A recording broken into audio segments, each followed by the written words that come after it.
see the final score, we track the revenue stream. Welcome to the show that treats the sports world like the multi-billion-dollar business it is. We dissect the ownership deals, the television right battles, the NIL impact, and the media figures driving the entire narrative.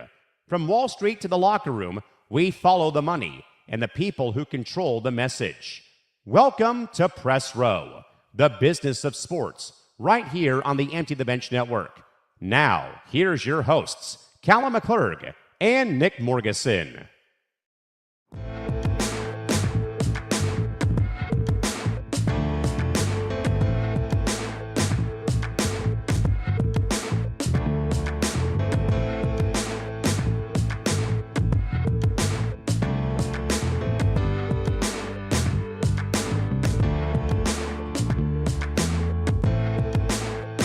Hello again, my friends. Happy Wednesday. Welcome into the second to last week of the month of July already. It is July 22nd. It is another live episode of Press Row, carrying you all the way till 2 p.m. this afternoon on the West Coast. He, of course, is Nick Morgasen. I'm Callan McClurg, joining you today for another 3-hour Grand Circle tour of all things sports business and sports media. Again, reaction coming to the ESPN layoffs here in just a few minutes and plenty more to discuss.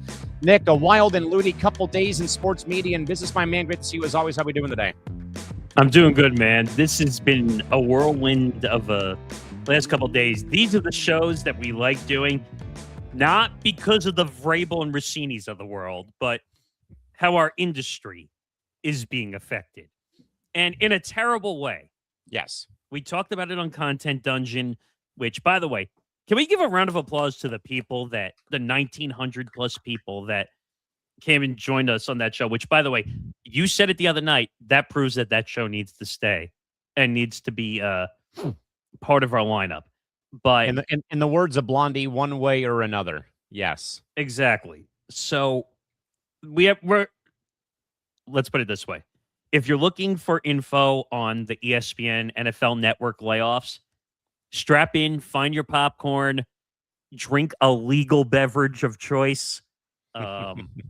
Because I would never recommend drinking, but this is going to be a good show. But before we get to all that, make sure you follow us on social media at Press Row ETB across all social media platforms, Twitter, Instagram, TikTok will be soon. I promise you. But I'm going to say hopefully by next month we have a TikTok for this show. Follow the Empty the Bench Network at ETB Network, Twitter, Instagram, TikTok, at ETB Network. Subscribe to our YouTube channel, youtube.com/ETB Network. 1,145 subscribers and counting. I see more people watching. It's gladly appreciated. Go over to our YouTube channel, like, comment, subscribe, hit the notification bell. As Zan said the other day, it takes 30 seconds. 30 seconds plus another 5 to hit the notification bell. So please go do your part. Okay, now where to begin? We're going to talk a lot about the ESPN NFL Network layoffs. There's a lot of pieces to this, including, for the first time for this audience, we'll talk about the Ryan Clark situation from a full media perspective. Content Dungeon was more of breaking the news when it came out. We're going to give you a full media perspective of what was done correctly and what was done incorrectly in that scenario. We're going to talk about some huge names that were let go from ESPN, including a Carl Ravage, who's been with ESPN since 1993, David Lloyd since 1997.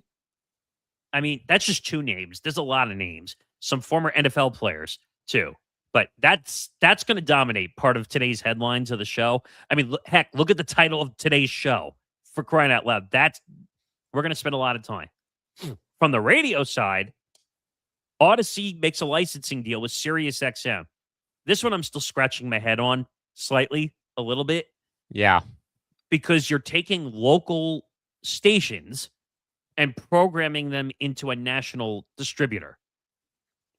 So just keep that in mind when we get to that. I have a lot of thoughts on that. I'm sure you do too, but me working inside of radio for a while, I'll tell you why this doesn't make sense. So an update on Paramount WBD. We are going to, there was a delay in the proceedings. which we are going to discuss. So you're not going to want to miss that. We'll talk about the Michigan and Ward Manuel for the first time together. You and I are talking about this. I've talked about this a couple times already. With the recent investigation, $13 million or whatever it was, $13 million spent on an investigation. This is all going to be an NIL discussion, basically, again, but we'll break that all down. Also, as you talked about on Cranium last night, Cam Scattaboo being the biggest jerk of all time as an NFL player. And I'm just going to say it right now, I told you so. I told you so. I told you so. Just keep that in mind. You'll hear about that in a little bit. What else we got? Oh, the Walton family is interested in the Las Vegas NBA franchise, which doesn't surprise me because they're worth more money than all of us combined in this entire world. Yes. Sophie Cunningham going viral, but of course the WNBPA doesn't know what fun means, so they're trying to say she can't monetize it. Mark Walter in the news again for apparent insurance company alleged frauds, which I'm sure you love about that. John Strong mistakes Matt Damon for Brad Pitt at the World Cup final. What? The NFLPA versus grass. Yes. And grass. And no, not the one you smoke. Wow. You're welcome. Bryson DeChambeau doing Bryson DeChambeau things. So all that and more, and there's some interesting stuff towards the end of the show too, which we'll get to. Should we get started? Because the ESPN thing is going to take a lot to break down. Yeah, we'll get started here, folks, on Press Row and react to the ESPN layoffs, as we have already, in a way, said our piece across some of the shows, though. But as of Monday into Tuesday, ESPN has officially let go of analyst Ryan Clark as part of a fresh round of network talent layoffs.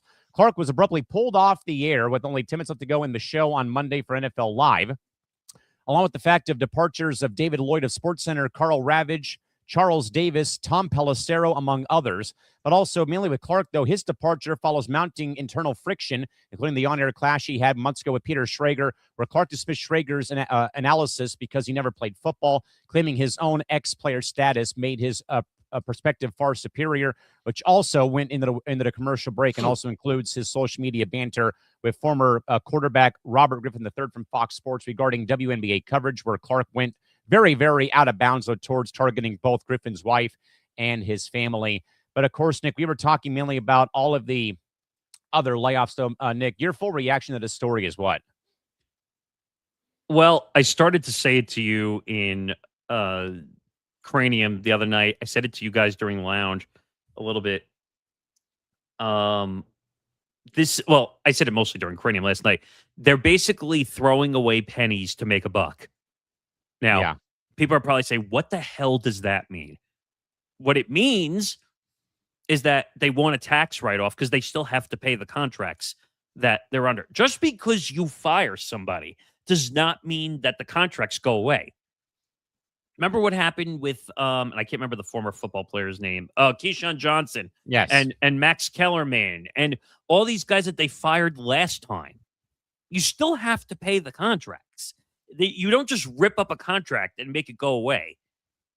So this whole thing, and we talked about this when ESPN Disney bought NFL Network, and they gave the NFL a 10% stake of ESPN in return for it. There was no way they were going to be able to house both budgets for ESPN and NFL Network. If you thought that, then you were either under a rock or naive. There's no way. There's no way that they could have held on to all those talent. Do I feel bad for people that lost their jobs? Yeah, of course I do. But I think there's another issue at hand, which I wrote into you as well.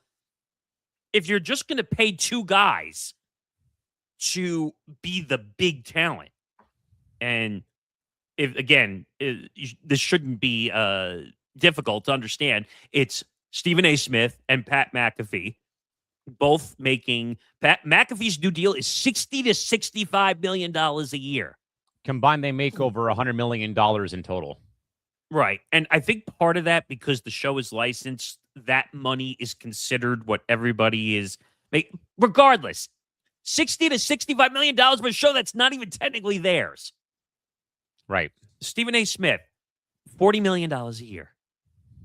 Okay. You want to know what happened? I'll tell you what happened with this whole situation. They had to pay those two guys. And that's why, as they say, the smaller people lost their jobs. And by the way, our good man Tom Albano's in the chat box. He says, fellas, look, I know that Clark wasn't popular, plus the ESPN NFL merger, but it's a shame a lot of notable names go in yet another ESPN layoff round, and these people have to get informed by the press about their firing. Real quick, though. Also, all the millions that McAfee, all $65 million does not go to McAfee. It also goes to the behind-the-scenes people. But I think, though, Nick, Tom is so right, though. And this was my point on Tuesday on Cranium. For ESPN and the Walt Disney Company, who I made my sentiments known, Nick, I have been a stakeholder and stockholder in this company since I was born. I'm a huge holder of it. So me too. I've got that. I've been an annual pass holder for almost the last 15 years when it comes to going to the parks in Anaheim here in Southern California. And I made the funny joke, Nick, that you can easily recoup all your losses in churro sales made in Anaheim in Florida. Disney has no backbone. ESPN has no backbone to call them into the office, take them out for lunch and say, Sally, we got to move on. Well, they find out via social media. That's what I'm getting at here. How low can you go when it comes to this whole thing? What I want to point out, because Tom is right for the most part on this, which is you find out via social media. You find out however you find out. And I said to you last night on Cranium, I think the insiders need to be blamed partially here because you have the guys. And by the way, I'm not disrespecting these people. I think the insiders do a good job. But when you have the Andrew Marchands of the world, who I love, and I've had the chance to interview before. Right. I've talked to Jimmy Traina multiple times. Tom and I have both talked to Jimmy Traina before. We've done multiple interviews. The problem I have is that these companies are leaking their layoffs to these insiders and saying, well, we, like you said, we don't have a backbone or we don't have balls, however you want to say it. And we'll let the media expose that you got fired. I guess we don't care that these people have families or bills to pay. We're just going to expose it to the social media world that you're fired. And I agree with Tom. I have no respect. You heard me say this last night. I have no respect for Ryan Clark for some of the stuff that he's done. Between basically calling RG3's wife racist names via social media, or threatening to beat up Peter Schrager on air because he never played in the NFL. I have no respect for Ryan Clark whatsoever. But there is an update to that story, though, by the way, that I found out. And of all places, Tom, by the way, because we used to clown about this all the time. Oh, hang on a sec, Nick. What? Tom says, this also reminds me of one of our old AJ Perez interviews, Nick, where I said ESPN only cares about getting the content these days. They'll plug anyone behind the commentary and analyst desk, especially if they're former athletes, a la Ryan Clark. That's a fact. Like they only care about athletes and all this stuff. They don't care about if you're good at your job, if you're a good journalist or you're a good editor or host. They want the names. That's why they're paying McAfee and his staff $60 to $65 million a year. Why do you think they keep flying McAfee's show all over the country? They were in LA for the ESPYs. Yeah. They were literally in the building. They allowed McAfee's show to give 3 ESPYs away before the show. Why do they do that? Because the digital attention is on McAfee. Correct. And don't get me wrong. McAfee is a very talented person. He does a good show, okay? But at the expense of $60 to $65 million a year, where do you think that's coming from?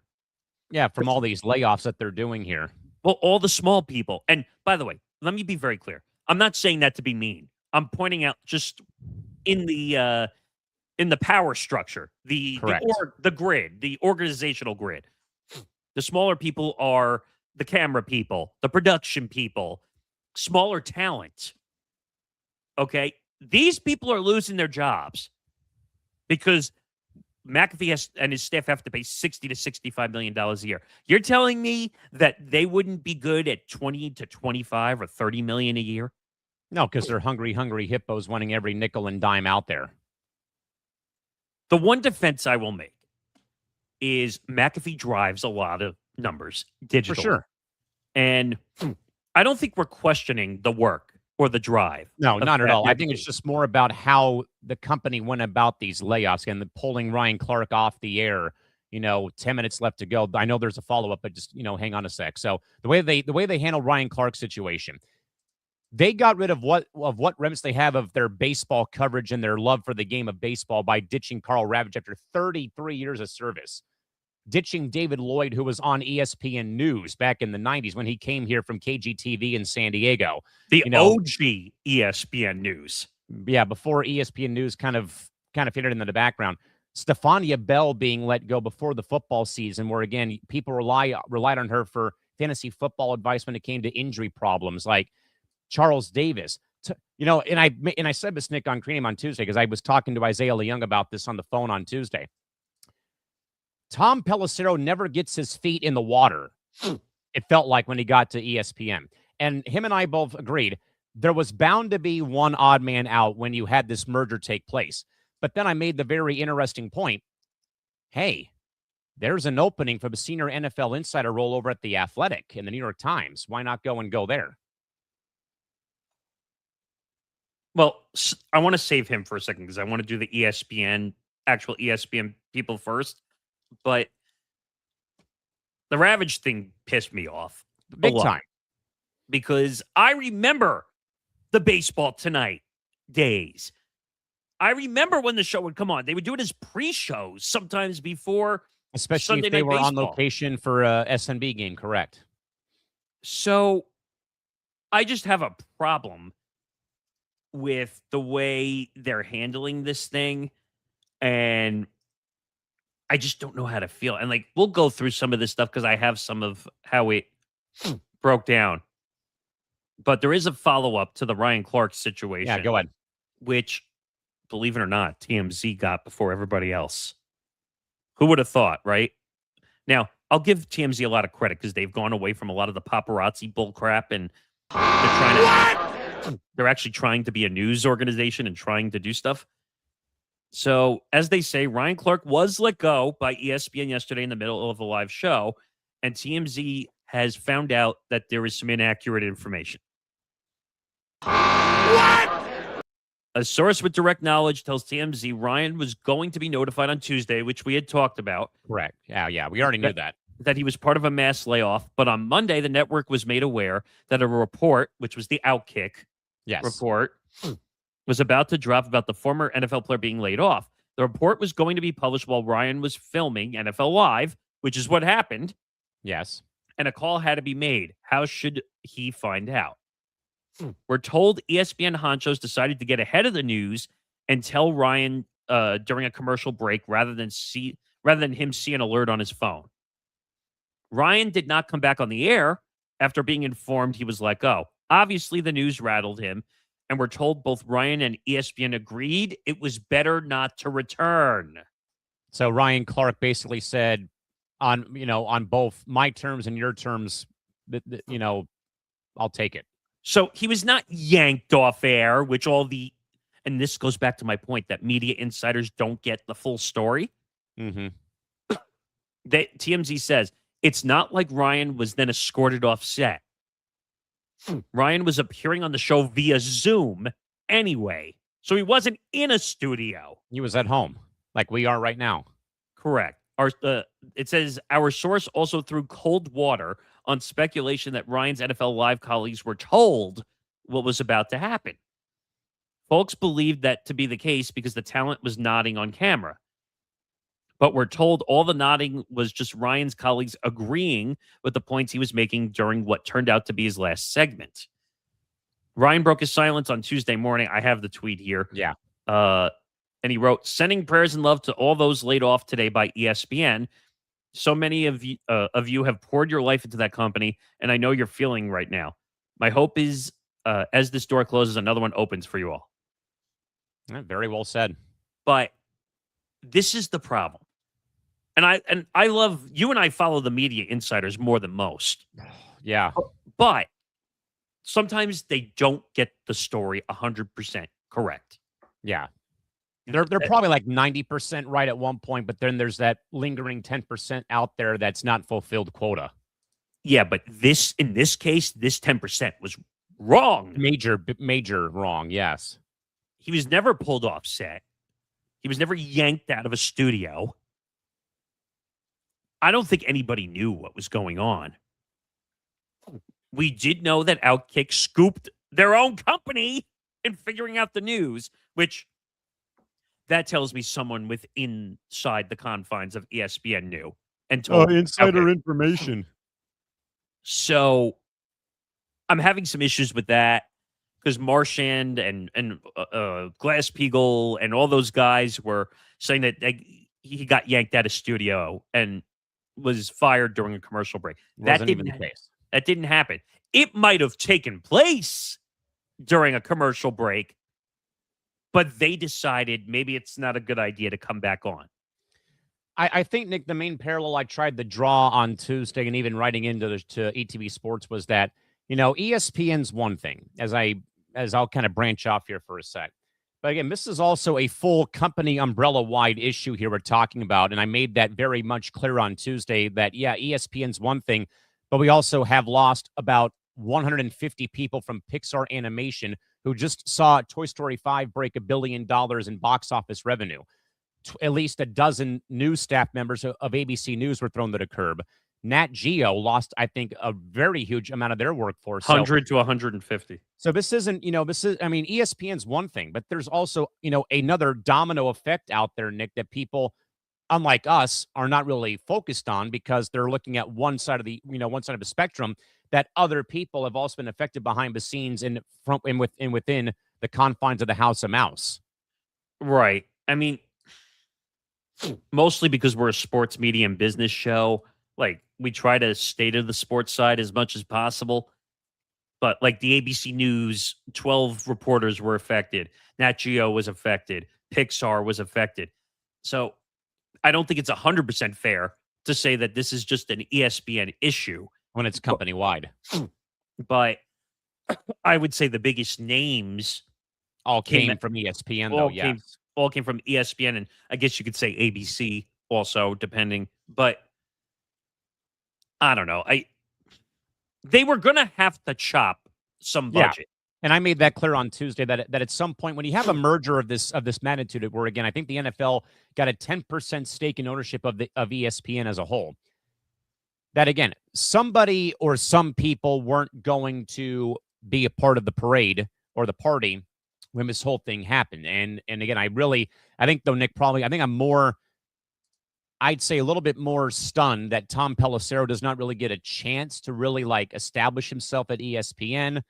And I think that Christy will have more though about Andres Hale, the WWE reporter who also was let go because mainly for his criticism of the WWE PLEs. Well, that goes back to the point I was making that I was telling Zan, and I think I told you the other day, don't give your employer a reason to fire you. If you give your employer a reason to fire you, you're almost daring them to fire you. At like this poking rate. the bear. And it's really hard to find a job in the media industry right now. It really is. And so if you do something stupid in the process to lose your job, then you kind of deserve to be fired. And I don't say that very often. Like, if you do something to the point of breaking the law or doing all this stuff, that's on you as an individual. And the thing I want to say, because I don't think we got through the whole list of go ahead. names. So on the Ravage thing, quickly, 33 years, came in as a Sports Center anchor, made his way to baseball, did college basketball play-by-play. He'll be fine. Oh, yeah. I mean, he also worked long enough, in my opinion, also that I know he's doing a podcast now, I think, for Foul Territory Network. Same with Linda Cohn. She just started her own YouTube channel on Monday, I believe, this week. Right, but she wasn't part of the layoffs. She wasn't part of the layoffs. I'm just roping her in because all this is with ESPN. Correct. But I feel bad for Ravage. This was a day after I think they called the game in Los Angeles. Yeah, they were doing Cardinals Angels in Anaheim. Yes. So I have a problem with that one slightly because the guy just came off a road trip doing a game and you said, "Oh, here's your pink slip.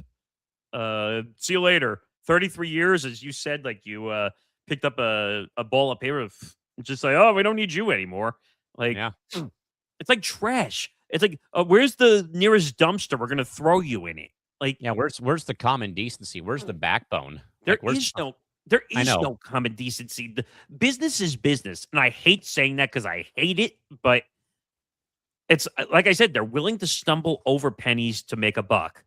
And what's the rest of the list? It was Charles Davis, Tom Pelissero, Bart Scott, right. Cam Newton. Bart Scott, like, he could be a little polarizing, but again, not his fault. Like, he was also doing local radio on the ESPN New York affiliate that I listened to some Cam days. Newton. I'm surprised Stephen A. didn't go to bat for Cam Newton or Ryan Clark. Obviously, Ryan Clark, Stephania Bell, David Lloyd. Stephania Bell, fantasy injuries during Sundays, like before the game. They did that show called Fantasy Football Now, I think was the name of the show. Him and Field Yates. She and Field Yates did a really good, it was like 2 or 3 hours. They did a really good job on it. And then I'm just trying to here's the whole list. Like you said, Bart Scott, Andres Hale, I can't pronounce his name, Dan Hadjigi, who wrote for ESPN.com. It's bad, man. Like, it's just, it's horrible. It's going to get worse, sadly. David Lloyd, 1997, ESPN News. And by the way, David Lloyd became like the Swiss Army knife of Sports Center. Oh, yeah. He could be in the morning. He could be in the afternoon or in the evening or late at night. It didn't matter. He would go to L.A. when they still had the L.A. Sports Center studios like Linda Cohn did. I don't know, man. It's rough. It's not right. And to the point where Pat McAfee had to respond because his show was getting blamed. Yeah, that's not right. If you want to say he's being overpaid, that's one thing. But don't attack them like it's not their fault. It's not McAfee, nor is it even Stephen A's fault. This is all management, wearing corporate suits up in Bristol, Connecticut. And by the way, people forget, like, because they say, "Oh, Pat McAfee only does a show." Wrong. He's on College Game Day. So the show is constantly traveling with him to do the show. He travels everywhere. He's like a big giant spokesperson for ESPN. Yeah. It's crazy. Like, they send him to do simulcast for college football. Stephen A., you and I can't stand him. He's probably one of the most annoying people in the world of content. But he's everywhere. He doesn't make $40 million by accident. Like, right. He was doing NBA coverage. They finally pulled him off because it was just too much. But he does First Take. What else does he do? He will be on some basketball coverage. He'll do other stuff. The guy drives views. Yeah, you have to remember, the reason that these guys make money is because the amount of generated revenue they create for the network. You're not making $40 million unless you're generating. Now, in radio, I only know this more from a radio standpoint. Right. So, like, Mike Francesa, I'll use that as an example. He was making like $5 million in afternoon drive at WFAN. But you have to the station has to make 4 or 5 times the salary of the talent in afternoon drive for it to make that money. That means the slot had to make $20 to $25 million to suffice him making $5 million a year. So take that into account. I don't know what the number is in TV. TV might be a little different. I would think it would be. I would say it's probably a 2 or 3x multiple at least.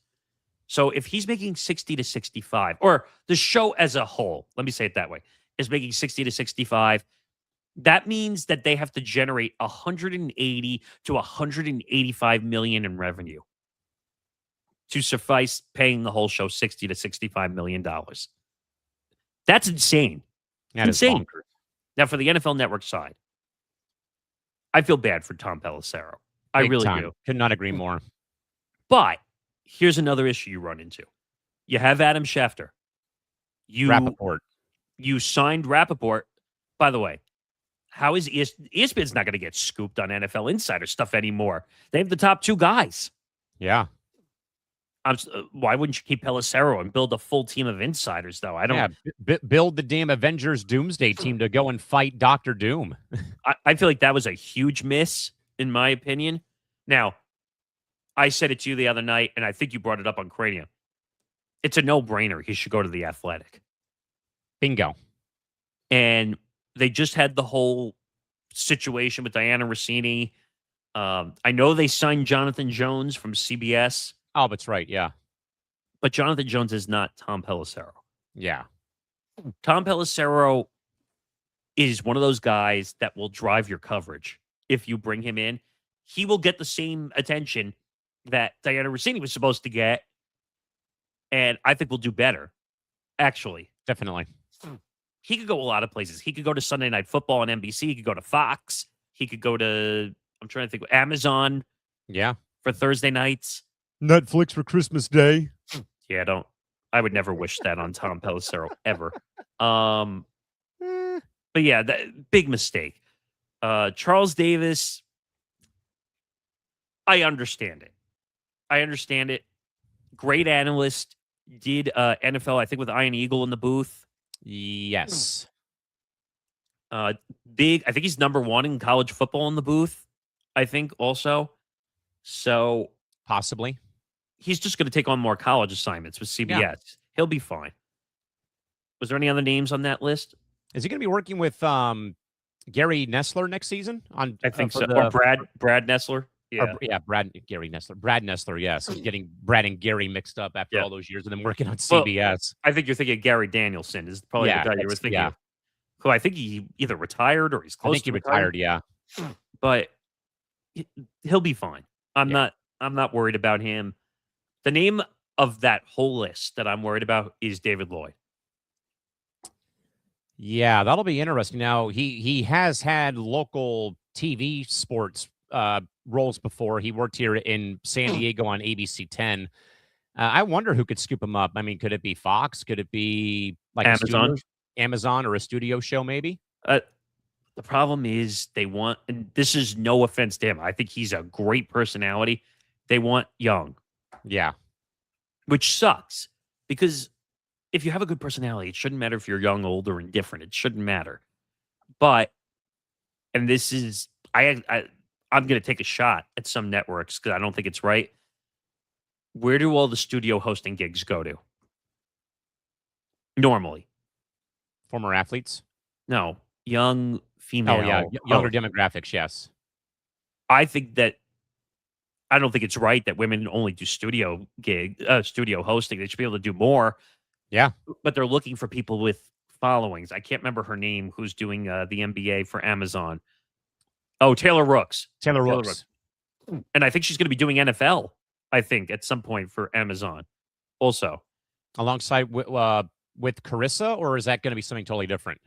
I think she's going to be helping or doing some digital stuff. Gotcha. But it makes sense. Taylor Rooks has a huge following all the way back to when I think she worked at Bleacher Report. Sounds about right. So that makes sense. So unfortunately, he might get aged out. And that's sad. That's unfortunate, yeah. But when your career is Sports Center and you don't have something else, it unfortunately doesn't do him a service in a sense. I think that's a problem. Now, like you said, Pelissero will land on his feet. He's an NFL insider. He's got plenty of sources. I guarantee you already, people are probably knocking down the door. So I'm not worried about that. His phone is just dinging, dinging, dinging, dinging, dinging, dinging. like being an NFL insider. Yeah. The Cam Newton thing, apparently he said that he insists there's no bad blood after the layoff. I think he was like literally back on 4th and 1 after he got let go by ESPN. Well, that's his own podcast, so that Yeah. makes sense. I think he'll be fine too. He's got all that money when he played for Carolina. He'll be fine. He's a former NFL player. Same thing with Bart Scott. He'll be fine. Ryan Clark should be fine too. Ryan Clark, I think, made over $100 million in his career. So it's a sad day. I'm not happy with ESPN the same way you are. They could have handled this so much better. Stop giving the news to the Marchands and the Jimmy Trainers and Ryan Glass-Steagall of the world. And respect your employees, damn it. Like, it's not right what they did. But unfortunately, it's the nature of the beast. It's the nature of business. Yeah. And unfortunately, the media business is a little bit dirtier than some other industries. I don't mean that everyone is a bad person. I mean that they don't give two craps what your reputation is when you walk out the door. As soon as you are not part of the ESPN family, they forget who you are as a person. And that sucks. But when you have like the SVPs of the world, the Mike Greenbergs of the world, the SASs of the world, the Pat McAfees of the world, those guys are going to get frontline billing. And as long as those guys could go out on their own, that's why ESPN is going to desperately do everything in their power to hold on to these guys.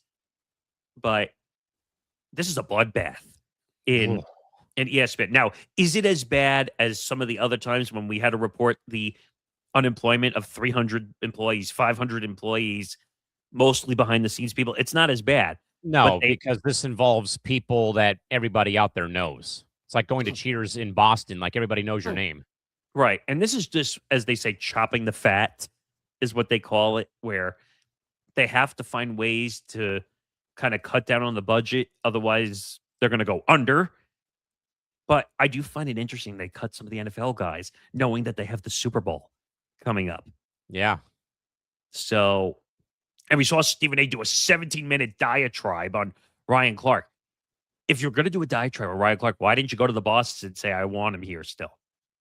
Yeah, who knows?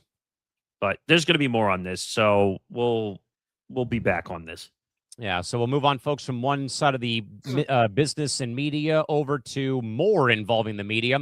But, Nick, in a massive consolidation move across terrestrial and satellite radio, major radio broadcast operator Audacy has officially reached an agreement to license its portfolio of flagship local sports and news stations directly to SiriusXM Radio. The licensing deal allows SiriusXM to carry primary metropolitan sports talk feeds nationwide, expand satellite radio's live local footprint while giving Audacy a crucial national distribution lifeline and digital monetization boost.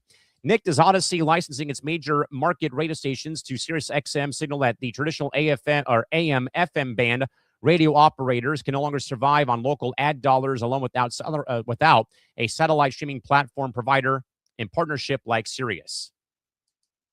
I mean, we've known that for years, right? That AM/FM radio is dead and dying, and you need that scene where Squidward goes to the grave with the flowers. Here lies my hopes and dreams.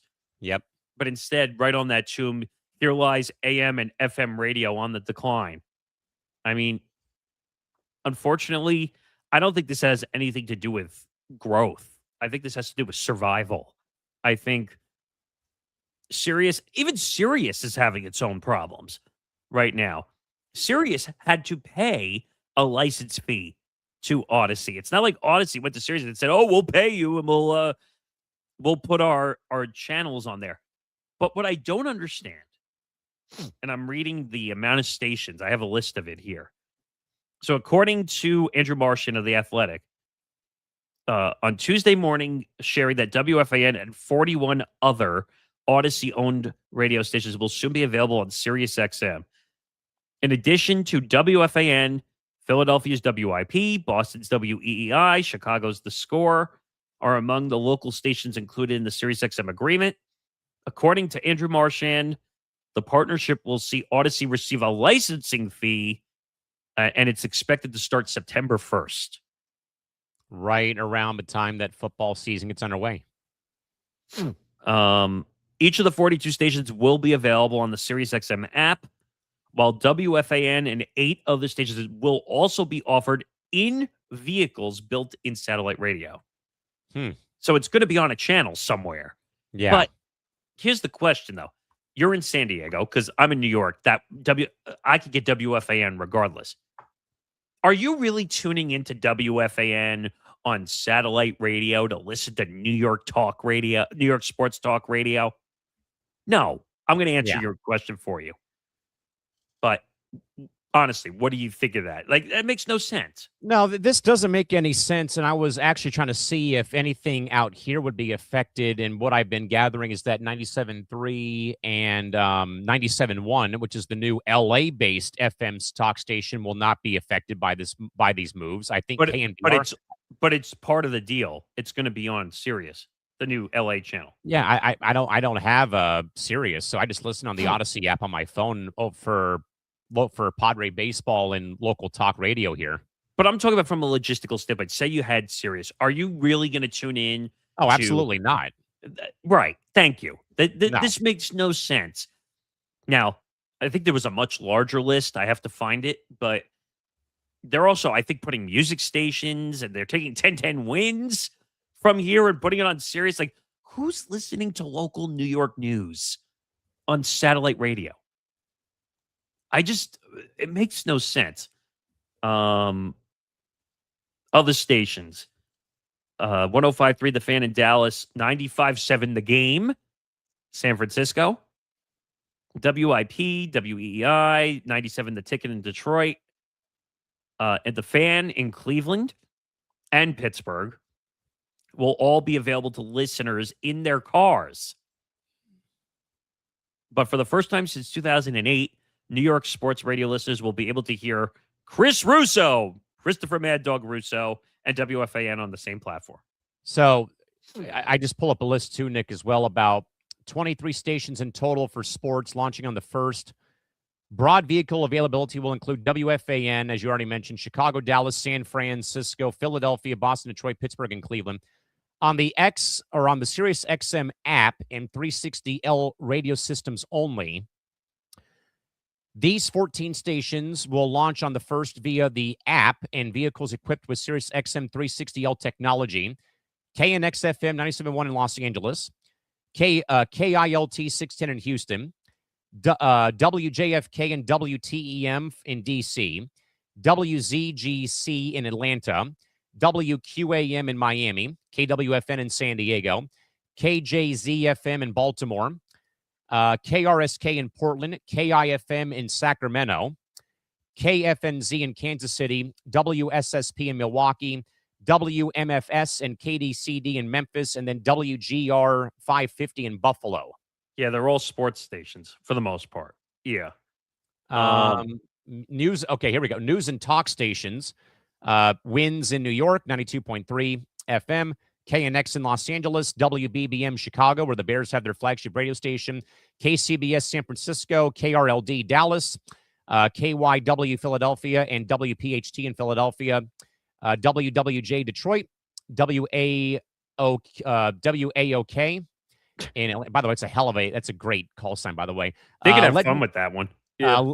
Legendary station WCCO in Minnesota, KMOX in St. Louis, KDKA in Pittsburgh, KMBZ FM in Kansas City, WWL in New Orleans, WTIC News Talk in Hartford, WBEN in Buffalo, WRVA in Richmond, Virginia, in WORD, WORD in Greenville and Spartanburg, and then in Wilkes-Barre, Scranton, WILK. So all those are going to be in some capacity on SiriusXM radio starting on the 1st day of September. The funny part is I know most of the news talk stations you're talking about because we had some of those as affiliates when I was a producer for the John Batchelor Show program. So I know some of those news talk stations around the country. Yes, in case you didn't know, I was a producer for a nationally syndicated political talk show. He was great experience. Don't go back to that business. Don't do it. But this makes zero sense. So it sounds like Sirius was trying to build more platform without hiring Yep. And We'll Audacy, just take this and push it somewhere else. Push. like, you know what? And Sirius had to pay for this. They're not in a good spot. No. They have to pay license fees for all these stations. And you know what these stations are saying? Oh, we're on Sirius now? Yes. We can be heard nationally? The problem is, who the hell is turning into that?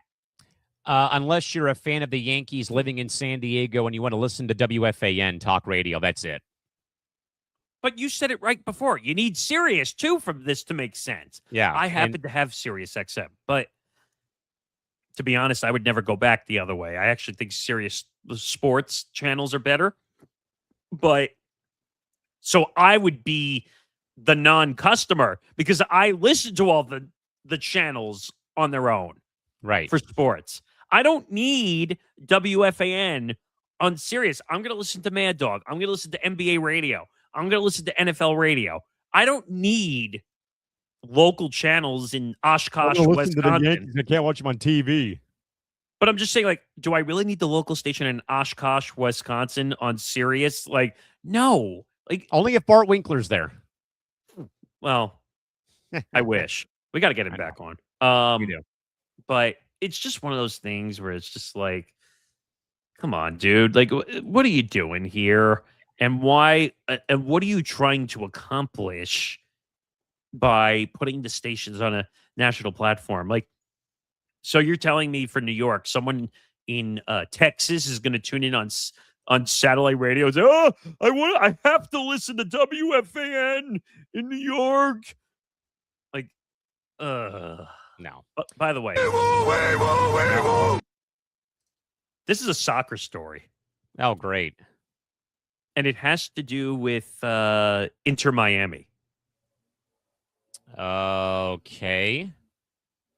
The MLS has announced that it is reviewing a tampering allegation against Inter Miami following their signing of Casemiro, whose discovery rights were held by the LA Galaxy. I did actually hear about that this morning. Yes, as MLS, I think, fully resumes operation with every team in action this evening.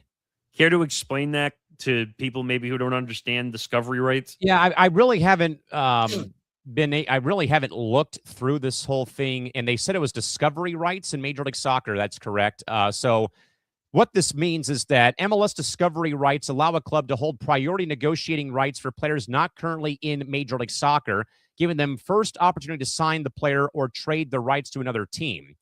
This is a unique mechanism that lets a club claim the right to negotiate with a player who is not under a contract with Major League Soccer and has never played in the league.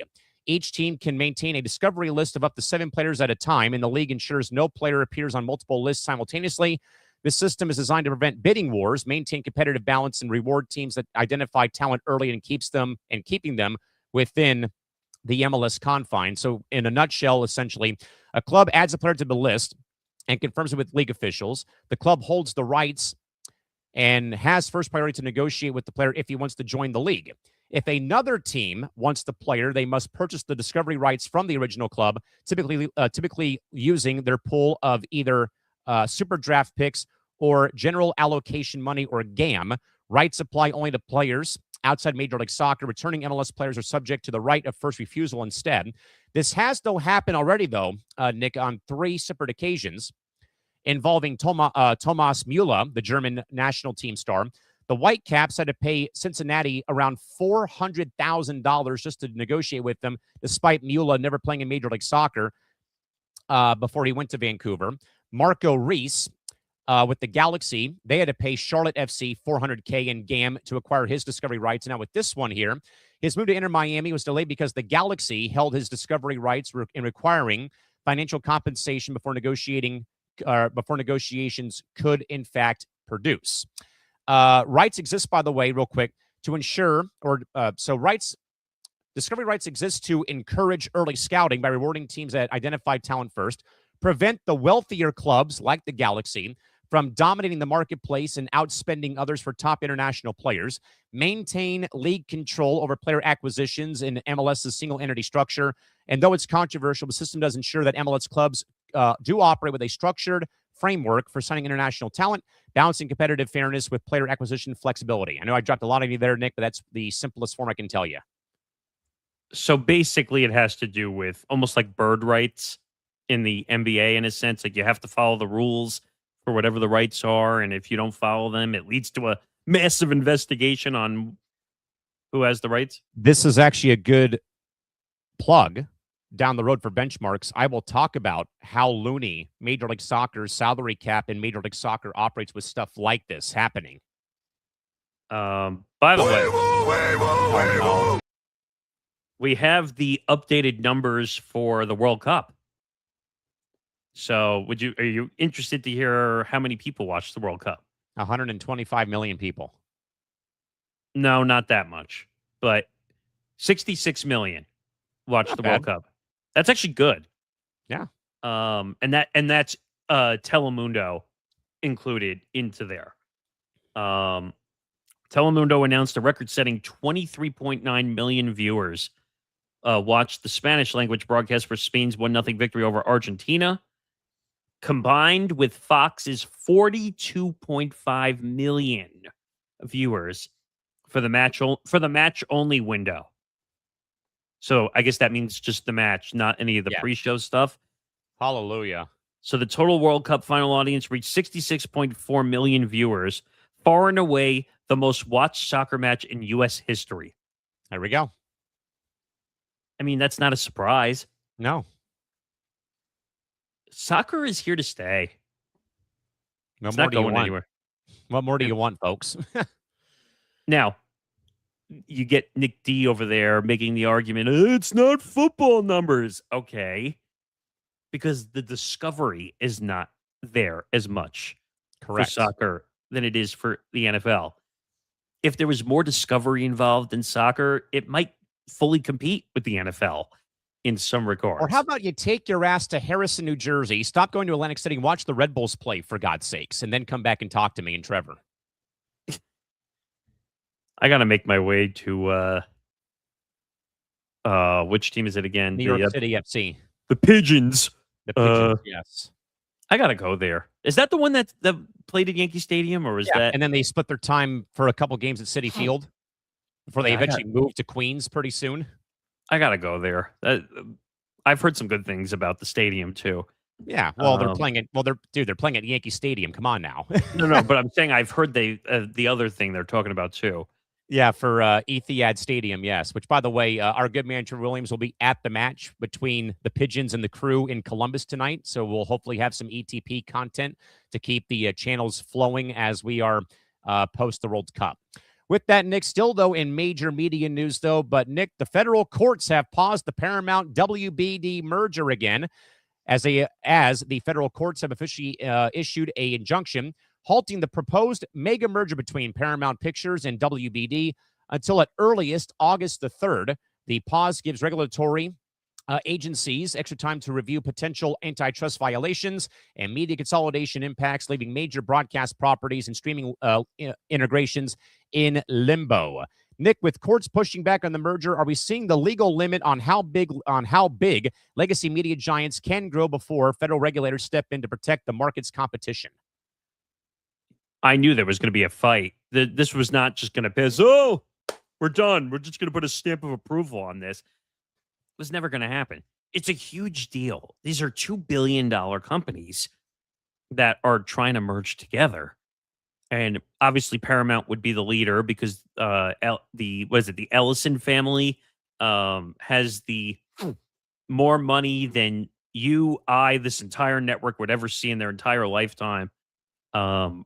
Billions upon billions upon billions of dollars. And the problem you're going to run into is you start to have monopolistic tendencies that come up. Uh-oh. What?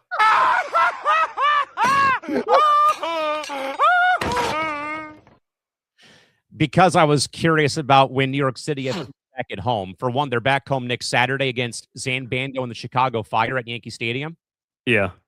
But I was looking at the schedule because coming up in August, there's a thing called the Leagues Cup. Yeah. Play teams from Liga MX down in Mexico. The Pigeons are playing all 3 of their games versus Santos Laguna, Cruz Azul y Nakana at the Red Bull Stadium in New Jersey for all 3 games. What?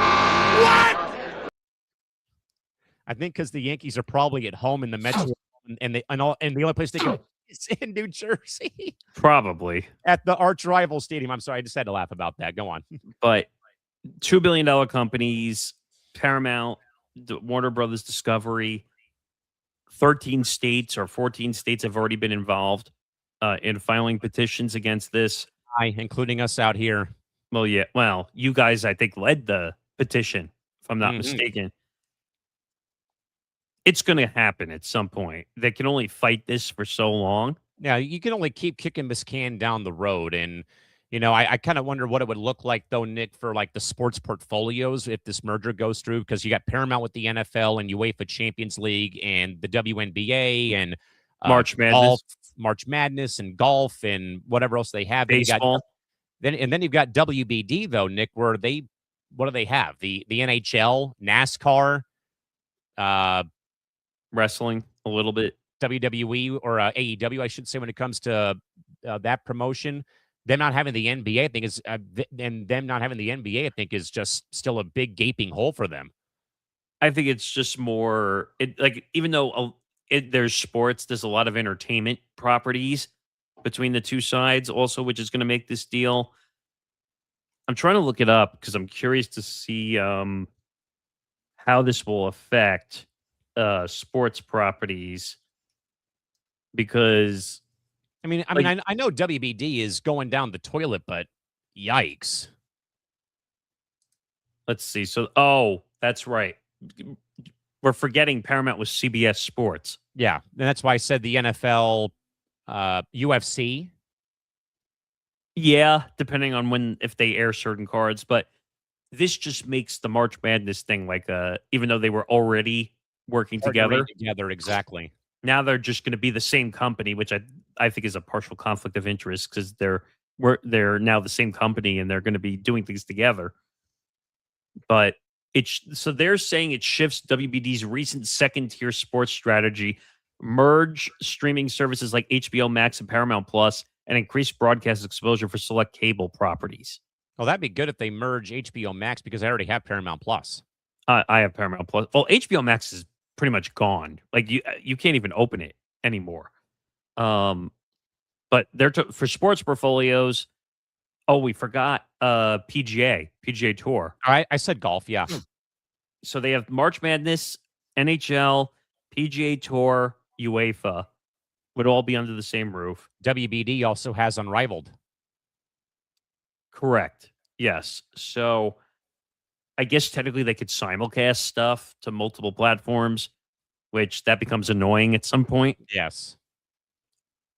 HBO Max and Paramount Plus are planned to merge into a single direct-to-consumer platform, combining live sports and entertainment libraries together. Interesting. So it all go to one place. Now, the people who are fighting this, the 14 states that are fighting this, they need to decide how much are they willing to dive deep into their heavy pockets of money to keep fighting this. Because at some point, representation is going to say, you can keep spending money with us as much as you want. We'll take your money. Money? You mean if we stay open 24 hours, you give us your money? Sure. That's kind of what this operation is going to become. The lawyers are going to say, we'll keep fighting, but it's going to cost you a pretty penny every time we have to go to work. Yeah. So it's delayed. This is standard. It's just a matter of, do they want to keep fighting it, or do they just want to delay the inevitable when it comes to this situation, really? Yeah, I mean, I'm not surprised by this. I mean, in a way, you're delaying the inevitable. Like, as you mentioned, how deep in the pockets can you really go, though, to keep kicking this can further and further down the road? It's going to happen eventually, as you said. Yeah, I just stop delaying the inevitable. The digital properties are all forming together. Heck, we're always looking to figure out how we can be on more digital properties and how we can grow and expand. And do all these things, and it's just trying to see how we can make reach. Before we continue with our number one, because we went a little long, there's no off season on the ETB network. The Gridiron Gurus are here with Grant Winsauer, Michael Rapolo, and Ben Cruz every Friday night at 7 p.m. Eastern, 4 p.m. Pacific. We're diving deep into the NFL draft boards, tracking free agency rumors, and analyzing roster construction to keep your football fix satisfied all year long. Excuse me. While others wait for August, the Gurus are already breaking down the schemes and players that will define the next season. Stay ahead of the curve with the Gridiron Gurus only on the Empty the Bench Network. Make sure to subscribe to our YouTube channel, youtube.com/ETB Network, to find out more. You will see them on Friday. And then in about a month, we are going to start the transition back to Sundays. So make sure you don't miss that. They will be your Sunday pregame show leading into the 1 p.m. Eastern time window. And I will announce another thing at the end of next hour that's going to be part of our NFL content. So you want to be prepared for the NFL season during the season? Come here. Yeah, I won't be, but definitely come here and help and support the cause. With that, Nick, we'll go now to college athletics. We talked about this a little bit, though, over the course of Tuesday. But, Nick, Michigan Athletic Director Ward Manuel is officially stepping down effective at the end of this year. The resignation of Mr. Manuel, though, comes in wake of extensive investigations involving former head football coach Sharon Moore, Connor Stallions, and the ongoing sign stealing scandal, and unresolved compliance issues stemming from Jim Harbaugh's tenure in Ann Arbor, and also the exit of Dusty May for the NBA's Dallas Mavericks, effectively signaling a competitive administrative cleanup for the Wolverines athletic department. Nick, does Ward Manuel's resignation mark the official close of the Harbaugh-era scandal fallout at Michigan, or are more compliance heads going to roll before the NCAA is fully satisfied? This is a weird one. Michigan, obviously a top school. They've spent more money than I know what to do with. I forgot the guy's name, the billionaire. He's like the second richest guy in the world who helped paid for, what's the name of the quarterback? I can't remember. Underwood. Yeah, Bryce Underwood, who I think got like $13 or $14 million in NIL money, which is ridiculous. I think it was 13 and a half, I think, if memory serves me correct. Shouldn't be getting that much money at all. Can you imagine as a college athlete getting 13 and a half to $14 million just to say, oh, I'm here. I play football. Absolutely not. But besides that, when the investigations come out, and here's the couple things that were being investigated. Hamburger Gate, which still pisses me off to this day. I know. Because you're trying to, and even though I laughed partially when you said it during ETB Sports, it's because I was so shocked by what you told me about the coaching clinic at SDSU that I was just like, are you kidding me? Like, I've just out of common decency, like if we're going to hold a clinic, like I'd want to feed the people that show up. I think that's just a nice thing to do. Forget whether it's involved in the clinic or not. But so Harbaugh gets got a charge against that for, I think he was spending his own money too, which makes it worse. Yeah, I think he got a 3-game suspension for that, and then when the Stallion stuff came out, that was 3 more games tacked on. Then for whatever else happened, it became a 10-year show cause. So the sign stealing, which you're talking about with Connor Stallions, which that was sleazy. I find it amazing that he's the one coming out smelling like a rose like this, and like he's now the big hero. When Harbaugh got the 10-year show cause, Sharon Moore, who got, 8 games, maybe? I want to look this up. Well, I know he missed a few games, but then he did a lot of self-inflicted damage to himself when it came to the relationship issues that he was having, and then the whole, SWAT intervention that happened, too. Well, the knife that he threatened to basically do harm to that girl. I'm just looking to see what his penalty, because I know that, like we said, Harbaugh got the show cause penalty, but yeah, I can't find it. I don't know why it's not popping up, but oh, here it is. NCAA penalties for Sharon Moore. A total of 3 games. I got it wrong. 3 games, compromising a self-imposed 2-game. I hate when people do that. Oh, I'm self-imposing a ban on myself. Have you ever understood that? Like No. self-imposing a punishment? Oh, sorry, we'll take a self-imposed ban after what we did. And then he got additional game for the NCAA. So he served a 3-game suspension. Or actually, they said it was supposed to start at the beginning of the 2026-27 season. Oops. And then he got a 2-year restriction, though it does not prevent him from performing normal coaching duties outside of his active game suspensions. Doesn't matter. Sharon Moore is toast. And then Matt Weiss, the I think offensive coordinator, was also arrested for identity theft and Yes. for unauthorized use of computers, and he's awaiting trial coming up in September. Yeah, he's not going to be coaching anytime soon or ever again. So I hate to say it again, though, Nick, but why does it feel like though that now these two natties, 1 in 3 years now, are going to be like forever tainted in people's minds because of what had gone down at both these universities or at this university? But here's the problem, though. We could say it's tainted until we turn blue in the face. It's not going to be a Paterno situation in Penn State with Paterno and Sandusky, yikes, where they completely, I think, vacated all the wins that Paterno had, and they took away basically all the records and stuff from Penn State. At USC that point, football with Reggie Bush's Heisman until he got it back. But that didn't affect the records.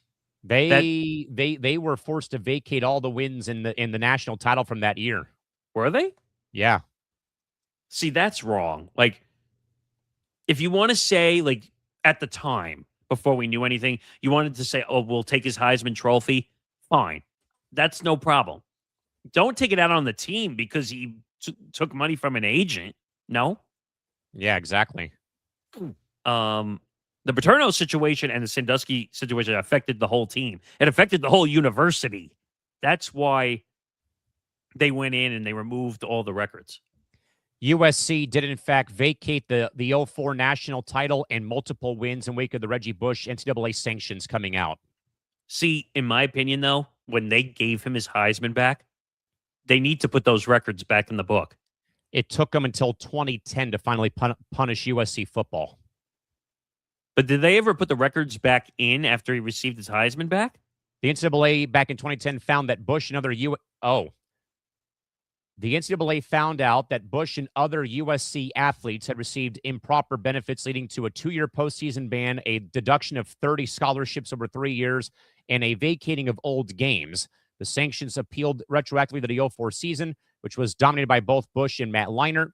The NCAA's June 10th of 2010 ruling determined that Bush was ineligible for the 04 season because he accepted gifts from a sports marketer, which included the vacating of the 04 Pac-10 championship, the AP National Championship, and the 05 Orange Bowl win over Oklahoma.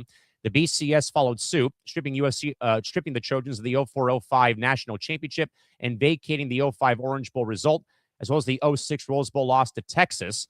And USC also vacated 14 wins from that season, going from 11-0 to 7-0 on that season. See, like I said, you gave him his Heisman back because you admitted you were wrong, right? Like, yeah, put the records back in the book. That's not fair. Like, I understood why they took them away at the time because of the improper benefit. And you know what else happened in wake of that scandal? What? USC could not have any relationship with him for 10 years until it finally went away. They couldn't even retire. They had to pull his retired number off the sun deck at the LA Coliseum. This is why the NIL situation is bad. And only getting worse. Because we don't have regulation. Yeah, there's no structure. It's the Wild West. It's like cryptocurrency. I keep using this example because right now, like, I have some cryptocurrency because my brother is a financial advisor. So he said I should have a small amount just for safekeeping, all that stuff. My point is, there's no regulation fully. You could buy crazy amounts of it if you wanted to. And there's no way to regulate it fully. Same thing with NIL. There is no way. They have still not figured out a way to regulate this situation fully. And then we end up with a Brandon Sorsby situation with gambling. Right. So to circle back here now to the Ward Manuel part of this, he should have stepped down. They should have gotten rid of him a long time ago. Yeah. When John Harbaugh basically ran away from his punishment. Jim Harbaugh. I mean, sorry. Jim Harbaugh. We'll talk about John here in about 2 minutes. Yes. Sorry, you're right. Jim Harbaugh. I want to make sure I get that accurate. Jim Harbaugh ran away to the NFL and said, your 10-year show cause been F you. I'm going to go run to the NFL and coach the former team that used to be in your area. He was also our quarterback at one point. Right, but now he took the LA Chargers job. It's trust me, I think it sounds bad too. But I don't know. That issue, he should have been gone after he ran away from the punishment. And the other thing, Nick, before we move on here, the other thing I don't like and I read that the last piece of their statement in that very phony baloney high-pitched voice on Tuesday that we're going to put all these parameters in place that we're going to hire new compliance officers and do better with HR. Like, save me the BS. You're Michigan. You get away with everything all the time because you're not you're a powerhouse. You're not a mid-major university, for God's sake. And that too. Thank you, Chuck. I mean, am I really that surprised the way this went? If this was a small university, first of all, they would have gotten the death sentence if this was not Michigan. Look at what happened to Southern. Look at what happened at SMU back with Eric Dickerson and those guys back in the 80s and how that killed Mustang football for like 10 years. And people say, but if it was a smaller school, the people wouldn't care. Okay, that's a fair argument. But at the same time, because Michigan has the big donor, whoever his name is, and they donate a lot of money, you really think that the NCAA is going to do shit to them? No, of course not. No, and real quick, our football program at USD, not SDSU, at USD, we had a hazing scandal break out on campus a couple years ago involving the football program. I mean, I think there still is litigation going on between a former quarterback and a bullying scandal? Yeah. And it got to the point, Nick, where the athletic department did not let the media come and cover USD football for a whole year because of what has been going on. It led to the AD resigning from their post. Another one of his assistants resigned from their post. And that, in a way, kind of became national news. Where, again, to my point, that story becomes national news because it's a nobody university. But lo and behold, Michigan has this happen, and it's a nothing burger to people out there. To my point from Tuesday. It's stupid. I mean, Ward Manuel should have been gone, like I said, after the Jim Harbaugh situation when he ran away. It's under his watch. Everything that happens, all the scandals, the Hamburger Gate, which I will give Jim a wash for because I don't think that one's right. But the sign stealing, the cheating, the improper stuff, and then Sharon Moore. Yeah. I could count like strike 5 and strike 6 between those two incidents alone. Ward Manuel has no business being a AD at Michigan. And in my opinion, he shouldn't be an AD, period, in college sports because he didn't do the job to protect these athletes or to say, hey, Jim, maybe you should cool it a little bit when it comes to doing things improperly. And the whole Sharon Moore thing was handled grossly inappropriately the whole way, waiting to see what the courts were going to do on whether they were going to save his job. Are you kidding me? The reports that he took a knife allegedly and held it up to the girl's neck. Like, what more do you need to see? The texting to a girl. And by the way, I don't know if he's still married at this point, but married with 2 kids, 2 girls, I think 2. What kind of message is that sending? Win-loss behavior. We don't care. And what message are you sending, Ward Manuel, being in charge of the athletics department? Go win me a national championship. I'll sweep it all underneath the rug. Yeah, but I don't care. I don't. Just because Again, win-loss behavior. Call it for what it is. Do you realize how long it took for the whole Joe Paterno situation to turn over finally? And that Penn State football is still nowhere where it once was when Paterno was still the head coach. Do you remember, like, Joe Paterno went from having, like, a statue to them removing it because of what happened? He was like in a respectful way, he was like a god on the PSU campus. Yeah. Like, and even then, I know that. And then they did the whole 30 for 30, I think, because the Sandusky situation was a public nightmare. First of all, I don't know what that whole situation was a public commodity. First of all, why was he doing that shit inside of the showers? Like, it makes me wonder, like, how effed up of a human being you have to be just add Larry Nassar to that with USA Gymnastics. That should be a benchmarks episode. It'll be on the list. But don't worry. It's amazing how people around college athletes or athletes, the younger athletes in general, how they act. And with NIL, the last thing I'll say, that NIL makes people have their judgment clouded because all they're thinking about is, where's that sound again? That one. Because that's all they care about. All right, Nick, your boy Cam Scattaboo certainly gave Giants fans a heart attack as he raised serious medical concerns after attempting a very poorly done backflip over the weekend in New York at Fanatics Fest. The stunt comes as Scattaboo recovers from a severe season-ending injury suffered last season and follows a storyline involving WWE months ago alongside the Judgment Day while still on the injured list and having his foot on a scooter, which has seemed to fluster team executives over his off-field physical risks. Nick, when a player like Scattaboo recovering from a major injury, pulls off high-risk stunts like this at fan expos, how aggressive should a front office need to be regarding contractual language and on off-field activities? Nick, you can scream at the top of your lungs here because I already did so on Tuesday, so have fun. Yeah, this one, I'm just going to say this now to every effing person on this network who gave me shit over... Say, oh, you're overreacting because he's allowed to go to a WWE event if he's a fan. And guess what?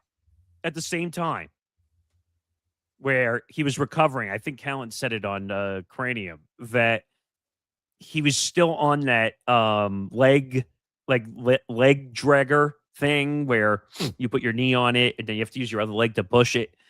And they made him part of a scheme or whatever they call it, the story of WWE.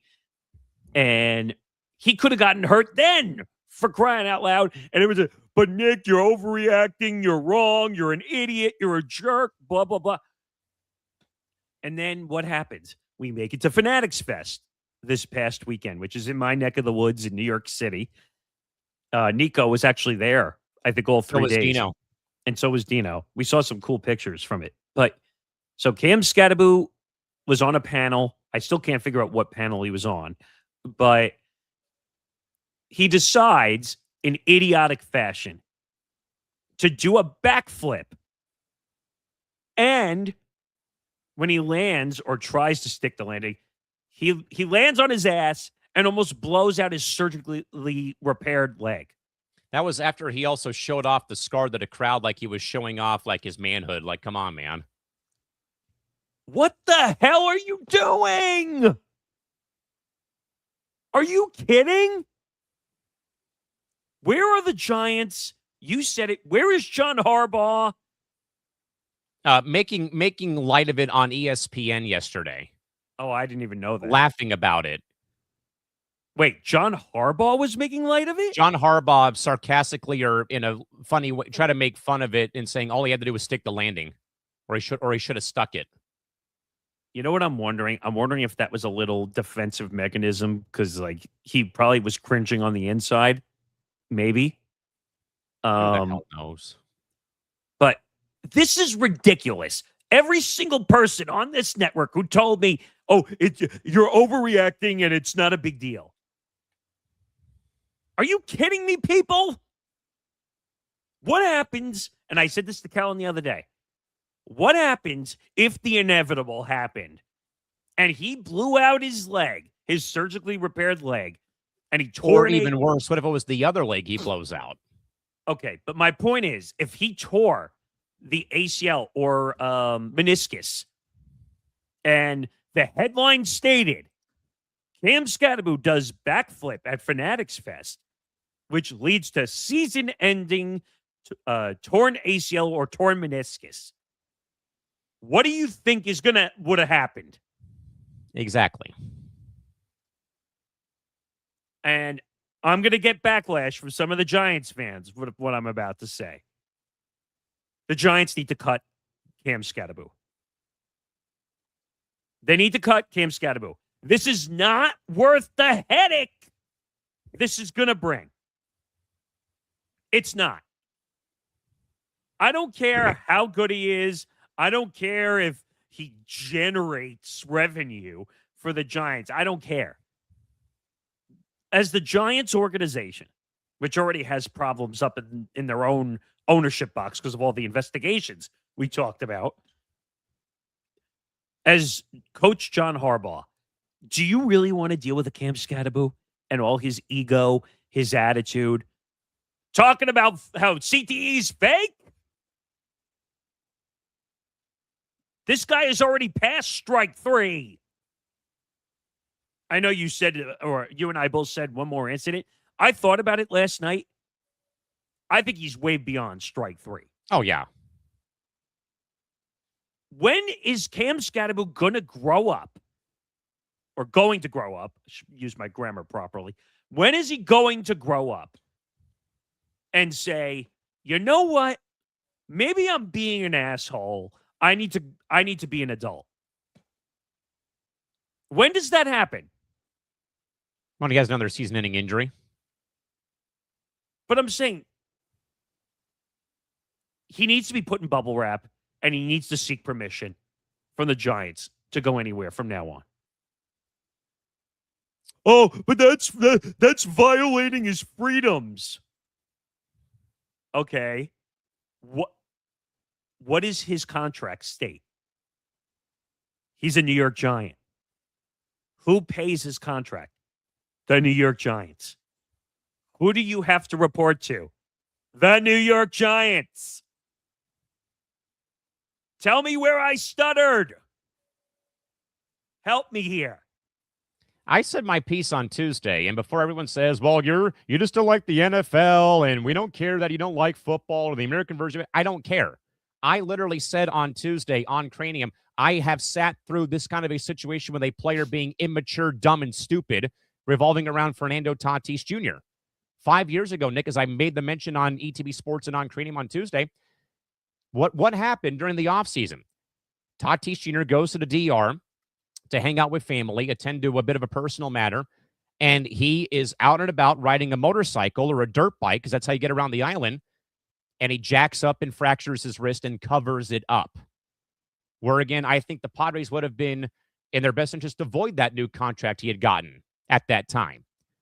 But you know what he did as opposed to Cam Scatterbo? For one thing, he served his punishment when he got the 80-game suspension in 2022 before he came back before the playoffs. But you know what separates Fernando from Scatterbo?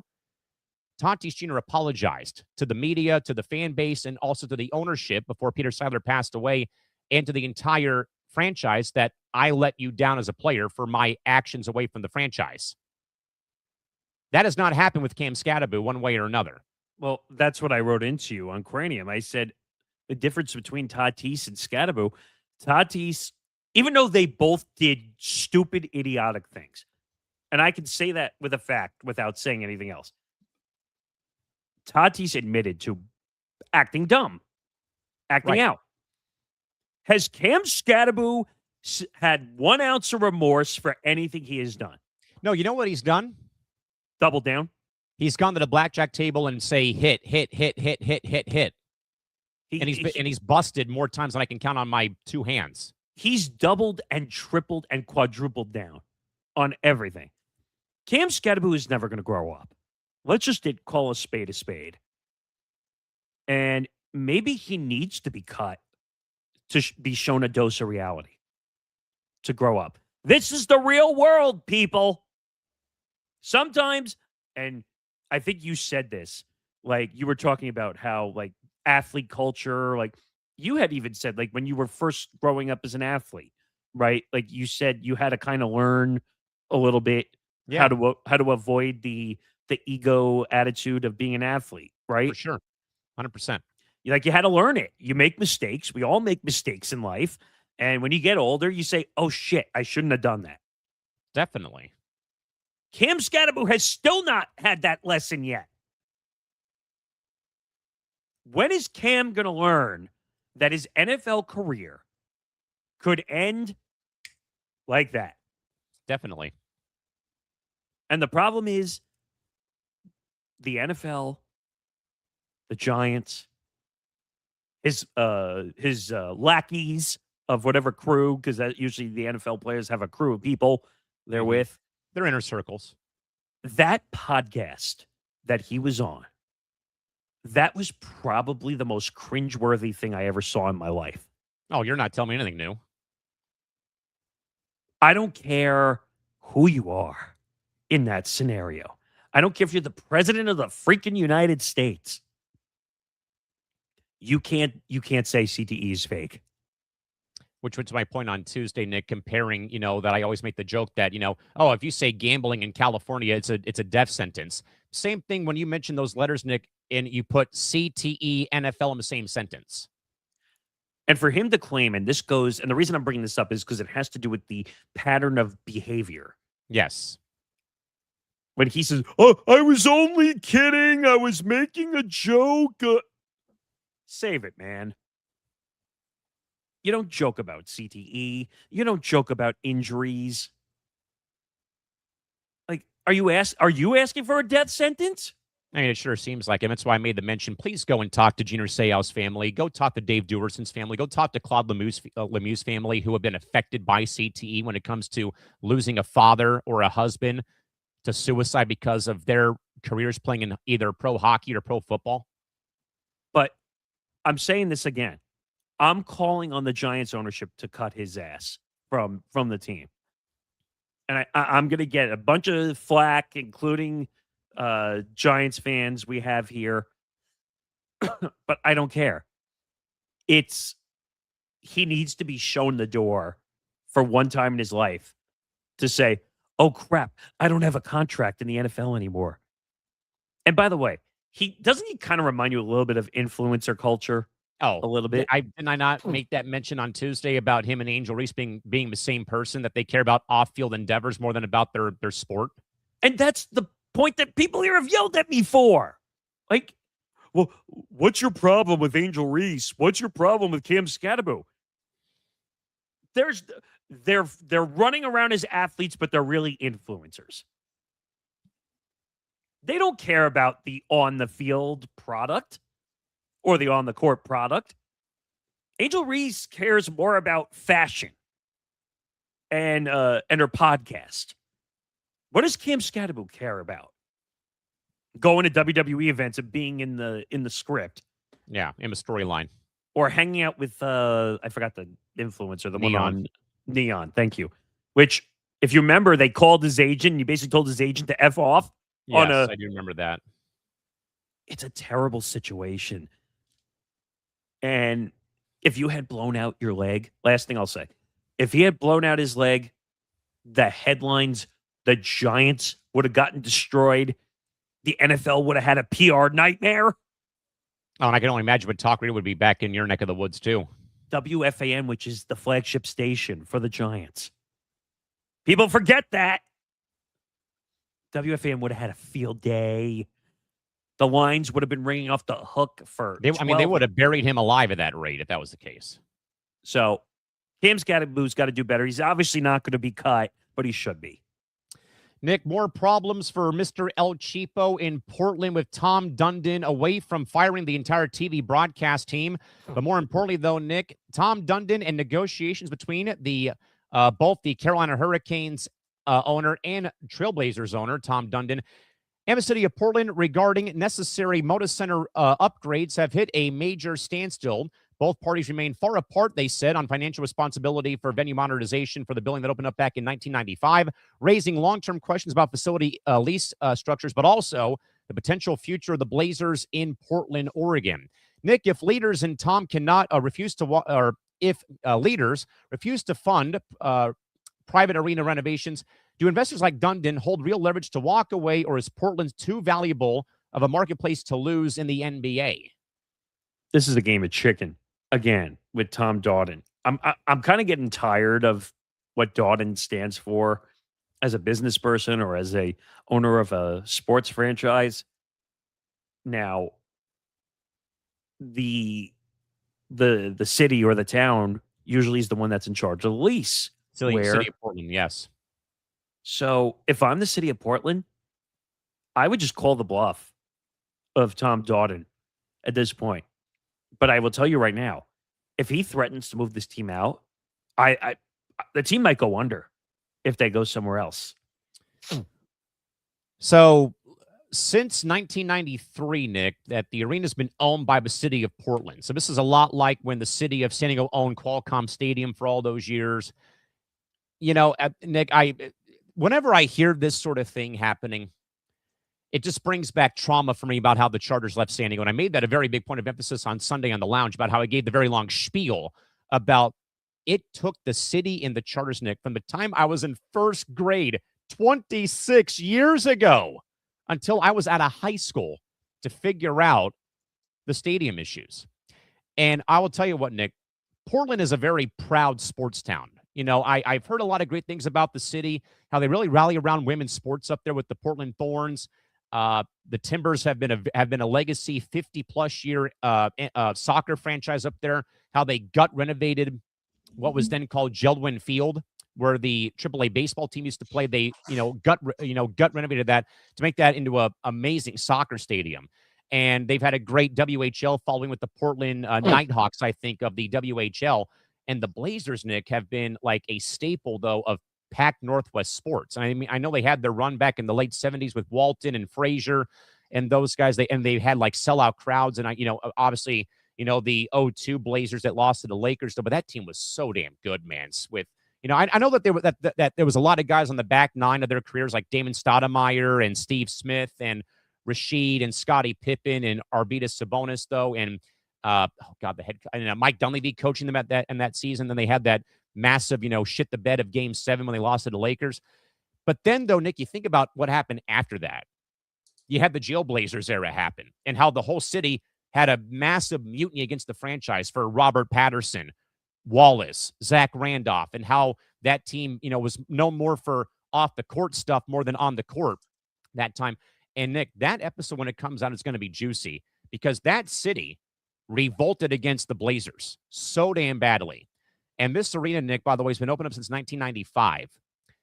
They have not done any renovations. They have actually shrunk the size of Blazer crowds by nearly 2,000 seats. Dating back to 2015, the capacity, Nick, is now 19,000 plus. When it opened up, though, it held 21,000 plus people. So that right there is a little bit jarring already about this happening. But I will tell you what, Nick, they might have one of the best hockey owners in the game right now owning the franchise, but he's already one of the worst NBA owners, and I'll take that to the bank. Well, just all the different situations we've talked about with Dodden, which I'm trying to think in order how I would really approach these things. I'll start. The hockey trophy. He buys the Blazers first. Then it goes to the whole pay about Tiago Splitter after he takes the job after the Chauncey Billups arrest for the NBA gambling scandal. $1.5 million, cheapest coach in the NBA. Then he was pressed about why are your G League guys and two-way players not traveling with you on the road for playoff games? They don't want to pay for it. He's bringing the NHL mentality. We don't bring these spare players with us when they're not on the roster. So there's that part of it. Then there is the controversy about the Hurricanes winning the Cup for the first time in 20 years. He left off staff members, Nick, who have followed the franchise for the last 50 years, getting back to Hartford, Connecticut in the WHA, leaving them off of the trophy ring because you get to engrave X amount of names on the trophy when you win the Stanley Cup. to put his wife and kids who have no bearing on the on-ice product on the damn trophy. Yeah, that one bothered me big time. Talk about a slap in the face to people who've worked their ass off for 5 decades to keep your franchise relevant between Hartford and Carolina. Now you got this crap happening involving the arena problem. I mean, again, Nick, for me, this is old wounds again when I hear about a arena, a stadium, city, and the county bickering with the owner of the franchise, because it just brings back so much pent-up resentment I have towards the NFL, the Spanos family, the Chargers, and Commissioner Goodell. Yeah. I mean, especially in marketplaces like here, for example. I've never seen an owner be this cheap, ever. And $1.5 million for a head coach in the NBA? I understand. I understand Thiago Splitter is not the most experienced head coach. I got it. He kind of got thrust into a very, very bad situation because of Chauncey Billups being a damn idiot off the floor. Well, he was the lead assistant coach, or he might have been the what do they call associate head coach. So he might have been the second guy in command anyway. Right. But to not give him a pay raise after keeping things afloat with the organization because of the whole gambling scandal with Chauncey Billups. I don't know. And then for him to say that the guys are not worth anything, it's just, it doesn't make sense. Then the whole trophy engraving thing. Why are your kids and your wife on the trophy? Well, they didn't do jack squat to win you with the damn trophy. I don't understand. It's stupid. It's ridiculous. It's almost an ego thing. I want my family on the trophy instead of employees that have been here 50 years. It's funny that he wants to spend money on the hockey franchise, but not on the NBA team. And don't take offense on what I'm about to say, but the NBA franchise could potentially make him more money. Oh, yeah. I think they sold for what? The Seahawks sold for $9.6 billion. How much did the Blazers sell for? Roughly 3.5 or 4? I'm checking right now, but that family made out. By the way, a quick sidebar about ownership. While Nick looks up how much the Blazers sold for, I can confirm as of late on Tuesday that the group led by Jose E. Feliciano and Kwanzaa Jones have submitted the final paperwork to the baseball front office regarding the Seo transfer. They will have a vote within the next 2 weeks about it after the trade deadline comes and goes for the Padres to finally be sold to the new ownership group. That'll close. That's going to be easy. $4.25 billion. $4.25 billion? Wow. And the initial stake was 80.1% controlling stake, which was purchased at $4 billion. The remaining stake, the remaining 19.9%, is to be acquired at a $4.5 billion valuation by 2028. So he doesn't own the entire 100%. Yeah. You know how much the Hurricanes are worth? God, I have no idea. I mean, I can look it up. $2 billion. Now you understand my point, right? Like, that's 60% increase from the last valuation of $1.25 billion. So they have it as they're barely in the top 16 of the 32 franchise when it comes to net worth and franchise valuation. So I have $2.66 billion for the Hurricanes. And it says that he actually sold a 12.5% minority stake. Yes. I don't know to who, I forget though, but yes.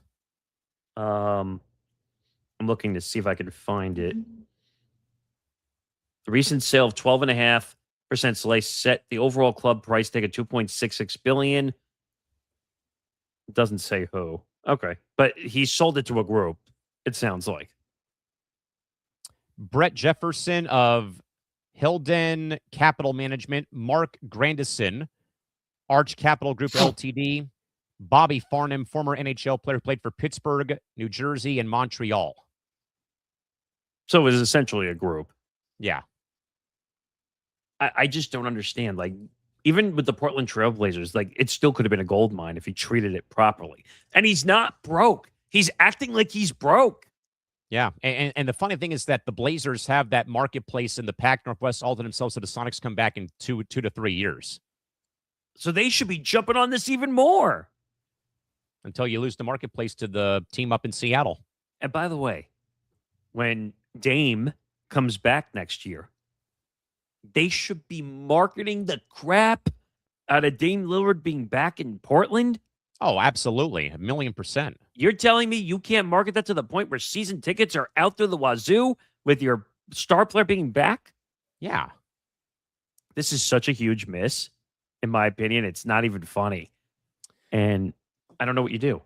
We'll stay in the NBA, Nick, about another family entering the ring for the NBA's team in Las Vegas.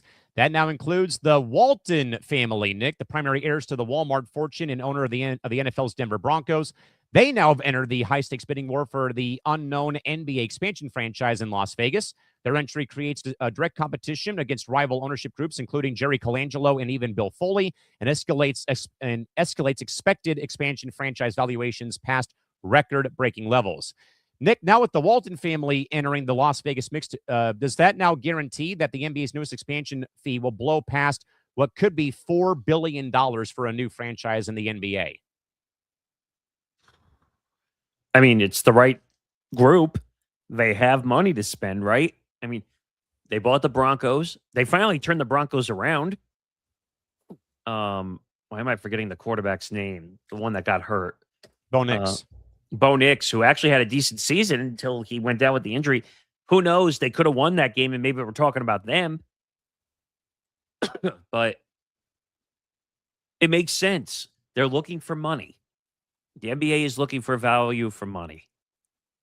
And the Las Vegas market could be huge. The only issue you're going to have is that it's a, what do they call it? A tourist market. Yeah, big time.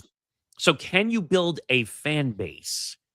Or is it going to be mostly tourists? Now, I would say the Golden Knights did a really good job building a fan base, but I think they have the perfect marketing scenario, and they figured out how to build an audience. It's going to be much harder for the NBA. Case in point, Nick, you know what because believe it or not, the Knights turned 10 years old already this upcoming NHL season. It's been that long already. Holy crap. Do you know about, well, speaking of marketing, do you know how they went about releasing their 10th anniversary logo? No, I don't. They had teaser marketing ploys on every casino on the Strip, teasing that they were going to release the logo. Mandalay Bay, MGM, the Aria, right by T-Mobile Arena, that they did this all the way down the Strip about, hey, something's coming, something's coming, something's coming. You know what? That's smart, using the casinos. It's like free advertisement walking through it. I mean, you know, and I made my thoughts known, though, Nick, about the Golden Knights, and I'll be having a small market edition episode come October about how the Knights entered the marketplace, how it was overshadowed by the Route 91 shooting. I had friends that were involved in that regarding dodging the bullets, getting out of there safe and sound, but they've all suffered from PTSD and trauma. But how the Knights all of a sudden, after their first couple of games, they become the light that keeps Vegas alive in that inaugural year. And they go on that magic carpet ride all the way to the Stanley Cup final that season, and how that's been for the last 10 years. Now, real quick, though, Nick, I do have the list here. Here is who we know, along with the Waltons, here's who we know is right now involved with a potential expansion bid for the Vegas franchise, Nick. And by the way, they're saying that the valuation for the franchise for the expansion fee, $8 to $10 billion. Wait, for what? For the expansion fee. For this new team. For both Seattle and Vegas. Yeah, we talked about that. They were talking about the potential value way back when they were trying to figure out the Supersonics coming back. So here's what we know about the group that wants to call the team the Las Vegas Jacks. Colangelo, Vinny Del Negro, David Levy, who's a media executive, Jerry's son, Scott Colangelo, financier, Jonathan Thomas, a CEO, and former NBA player Jay Williams. They already have $5 billion secured, $3 billion indicted or indicated in a target capital of roughly between 12 to 15 billion. They do plan to build a new arena, develop premium hospitality, media rights, and all that stuff. Partners for financing include BTIG, U.S. Bank, and Global Leisure Partners. That is Group 1. Bill Foley's group, the current owner of the NHL's Golden Knights, do plan to renovate T-Mobile Arena, build a new Summerlin, Nevada-based sports campus and a dedicated arena site, proven track record with Vegas sports franchises and strong local ties. The Bob Iger, Josh Kushner group is number 3. High-profile investors with deep pockets likely to bring strong media and business development expertise. Mark Lassery, the former Bucks owner in Milwaukee, is forming a group as well. The former NBA owner with experience in league operations and business development, which, by the way, I do want to make this one quick point. Mark Lassery almost got the Major League Soccer bid for Vegas because they were not going to be allowed to play at Allegiant Stadium. That bid went to San Diego, California over Las Vegas. They already had a name, a logo, a badge, colors, and a head coach already in place. Wow, that's dedication right there. They would have been co-owned by Mark Lassery in Aston Villa of the EPL. Team name, Las Vegas Villains Football Club. Head coach, former Liverpool captain Steven Gerrard. That's how far they got until the bid went to San Diego instead. I don't know, man. I mean, this is just, it's crazy the amount of money that they're talking about in expansion fees, $8 billion and $10 billion. Magic Johnson also has a group. Shaq is also involved in a potential group. Michael Jordan might be getting involved as a potential owner, and so is Mr. Mark Davis. So there's one right now in that list that because of a situation, they technically can't, at least in my opinion, can't be on an ownership group for an NBA team. Magic Johnson? No, Bob Iger. ESPN. Because ESPN Disney has a deal with the NBA. How is that not a conflict of interest? Because the lead owner would be Mr. Trump's son-in-law, Josh Kushner. Doesn't matter. Bob Even Iger is then, still exactly. involved. So, oh God, they have Kushner being the owner? Which could be said, though, about Iger and his wife owning Angel City Football Club of the NWSL, Nick. They have games on ESPN as well. I just thought of that myself. Technically, they shouldn't be allowed to have an association with a league that has Disney ties, ESPN Disney ties, or ABC ties, even. So I don't know how they get away with that, because how is that not a conflict of interest? You could control the narrative of the content. I don't know. The other ones, for the most part, make sense. I think the Bill Foley group is probably the one that eventually will end up. They already have the arena in place. I don't think you have to build another damn venue on the Strip to let this team play basketball. They're already having issues with the whole baseball situation, trying to get it situated. You really want to deal with an NBA arena behind it? No kidding. Just take T-Mobile Arena. It's already big enough from what I've seen. The Lakers go there every year for a preseason game. They're doing that this year against either the Kings or the Warriors. Okay, so they already have the courts. And they already have college basketball tournaments to go there for March Madness. So they might just have to regulate it for a bigger arena. I think they have to adjust some of the sight lines, though, when it comes to it being built for a hockey game as opposed to basketball. Right. So, but I think those are easy fixes, though. Yeah. So they would just have to figure that out. Nick, we'll go back to the World Cup, though, and revisit the Flo Balogun red card snafu. But UEFA President Alexander Ceferin declined to attend World Cup matches in North America as an official protest of the controversial red card issued to Team USA forward Flo Balogun versus Bosnia and Herzegovina. The move by President Ceferin deepens political friction and also admin rifts between European football leadership and global tournament officiating bodies. Nick, when a figurehead like UEFA chooses to skip watching the World Cup matches in person over a officiating dispute, is it genuine advocacy for player fairness or political posturing against FIFA being corrupt as hell? So the one question I'll ask, has UEFA ever had any political tension issues or controversies? Not that I can recall. At least off the top of my head, I can't recall anything. Because if they did, that would be a little bit of hypocrisy. Well, I'm sure they've had, but nothing's coming to mind right now, sadly, in the cranium. But that would be hypocrisy if he decided not to show up to a game due to political correctness. If UEFA has ever dealt with political correctness. But just add them to the long list of countries and people who are pissed at the FIFA president and Gianni Infantino and President Trump, if that's the direction that it's going to go. Like, stop being a baby. Like, either why would you miss? I would want to see the World Cup final. Exactly. Biggest game in soccer. No? Yeah. So put your freaking political tensions aside, show up to the game, go have your debates once the World Cup is over. Just stop being a baby.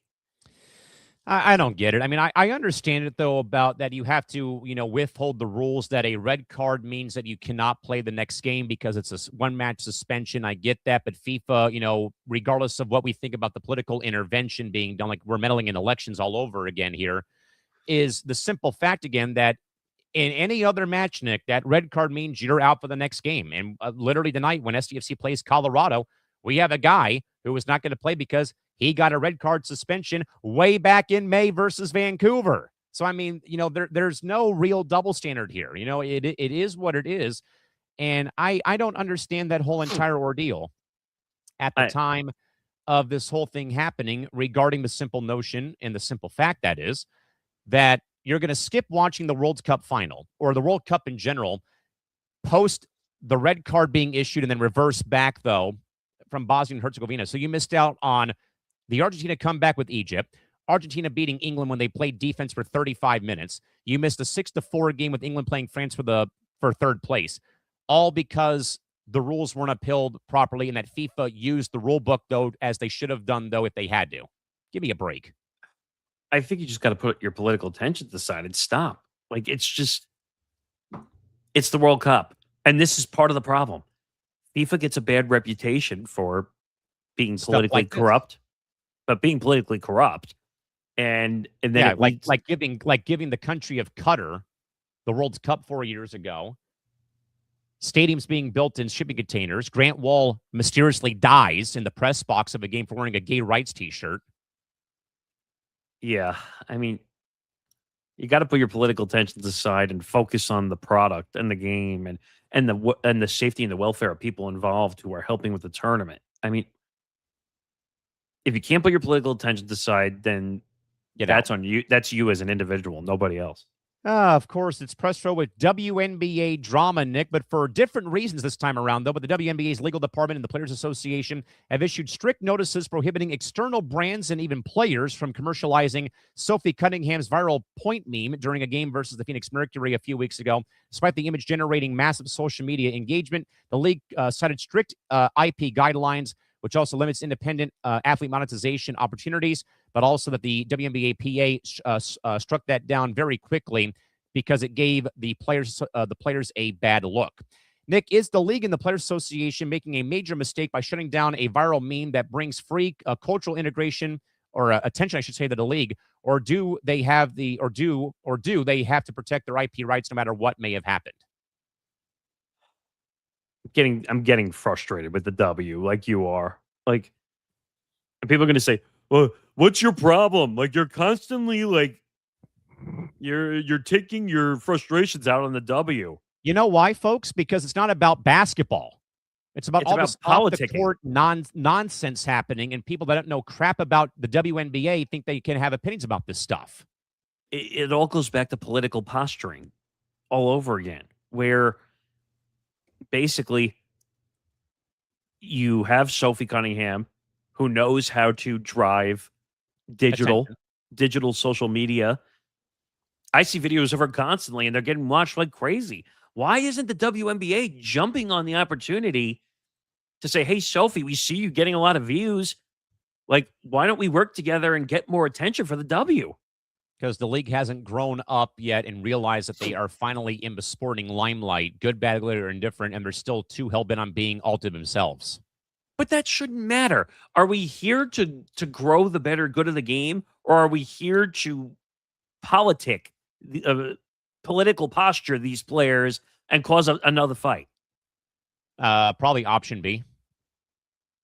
Okay, then that means the league is not immature from a standpoint, because they don't know how to handle the growth and the success that they have reached here over the last several years. Yeah, but the other problem is Kathy and the front office are more worried about their egos than growing the league. Yes. And until they stop looking at their own egos and realize You have players like Caitlin Clark. You have players like Sophie Cunningham and Asia Wilson. I probably say this once every 3 weeks. Brianna Stewart, so on and so forth. You have all these great players. And you have the officiating, by the way. Caitlin Clark got her 6th technical and ended up getting suspended. And she didn't even curse or say anything to the ref because the refs are overly sensitive in the league. They got rabbit ears. It's that old baseball line about the umpire hearing everything that comes from the dugout about their strike zone being shit. But I guarantee you, and I don't have proof, but I have a feeling the WNBA was not happy with Sophie Cunningham when she did the whole ring girl thing for the UFC. Oh, I'm sure they're like, oh no, how dare you? But do you remember what I said to you when I saw that? What did I say to you? Do you remember? You asked me too quick. I forgot. I said, this is positive attention for the W. They should be collabing on social media posts with the UFC. Do you realize how much attention they would have gotten for that? Oh, yeah. Not a single post. Of course not. I think they put out one post that she happened to be doing it, but they didn't follow up on it. That could have been a gold mine. I thought it was a funny and clever idea, by the way, by Sophie, too. Yeah, and I'm sure the W's like, well, wait a minute. Ring girls usually are wearing just, that they're not wearing full clothing, and it's not a good thing for the league to have a player doing. Like, again, I don't know. I could really care less about what she had done with that whole thing. I thought it was great, but, again, Nick, the league worries about some of the dumbest things out there, and it's beyond pathetic. This is a perfect opportunity, regardless if it's monetized or not, to say, look, she's got personality. And if I saw some videos the last couple days, like where even though she gets a bad reputation, what happens when she sees young fans all the time? She's always signing autographs, taking photos. She has no issue with it. She will do it for nothing. She gets it. If I do things for the fans, they come back and they watch. Nick, I was thinking about this about this whole thing, because I think there was a viral photo involving Sophie on the wrong end of a crossover against Kalia Copper in the 21 WNBA finals. It's a photo of Sophie on her rear, and Kalia Copper's just doing this. I kid you not, though. The whole photo went viral across every damn social media platform from the W. I'm sure the W hated it. I think the W actually reshared it and wrote some caption or anything. I might be wrong though. But that image goes viral. This one goes viral. But we can't sell. We're not going to let our players make money off this because it brand integrity. Guess what? Breaking T took that image of Kalia Copper staring at Sophie like that, and they made bank off that with T-shirt sales. Which is not shocking to me either. The W doesn't get it that, in their opinion, it's either they make money or no one makes money. The players are not allowed to do things for themselves. Why do you think most of the W players have podcasts? Because the league can't get involved with that. Why do you think they're making brand deals? The W can't get involved with that. This is stupid. This is attention for the WNBA. But this is not directly a league problem. No. This was a WNBA and WNBPA problem. Correct. What the hell is that? You would think the WNBPA would be on their side. A shirt of Sophie pointing, for example, could make her true. But when we hit 3,000, can we do something involving that meme and give half the proceeds to Sophie to pay off all the fines she gets on for her technical fouls? Maybe. If we can get her as an interview, I would. Got to find a way around that. With that, Nick, we'll go from all things in the W to all things in baseball and in the NBA. Oh, boy. Involving Lakers and Dodgers owner Mark Walter, who's now facing mounting legal scrutiny as federal authorities have launched an investigation into financial transactions tied to his insurance holdings. The inquiry centers on capital allocation and compliance practices within his broader financial services portfolio drawing major league attention to executive financial stability of both the Dodgers and the $10 million purchase of the Los Angeles Lakers. Nick, does a federal investigation into a principal owner's primary financial business threaten to impact the massive spending habits of the flagship team like the Los Angeles Dodgers? I mean, massive billionaire, breaking the rules, color me shocked. Go But ask it's Mark. the Dodgers. They're going to be fine. Yeah, but go ask Mark Cuban about how insider trading worked out. I mean, Yeah, but it's the Dodgers. well, It's I'm the saying Los Angeles Lakers.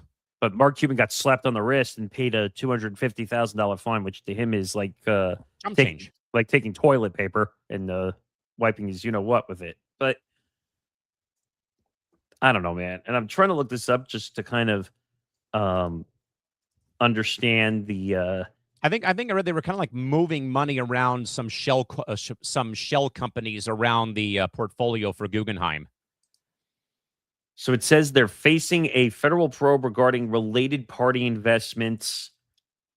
U.S. federal prosecutors in Manhattan and the SEC, no, not the conference, are investigating whether these insurance entities failed to properly disclose that billions in private credit holdings were tied to other sectors of Walter's business empire.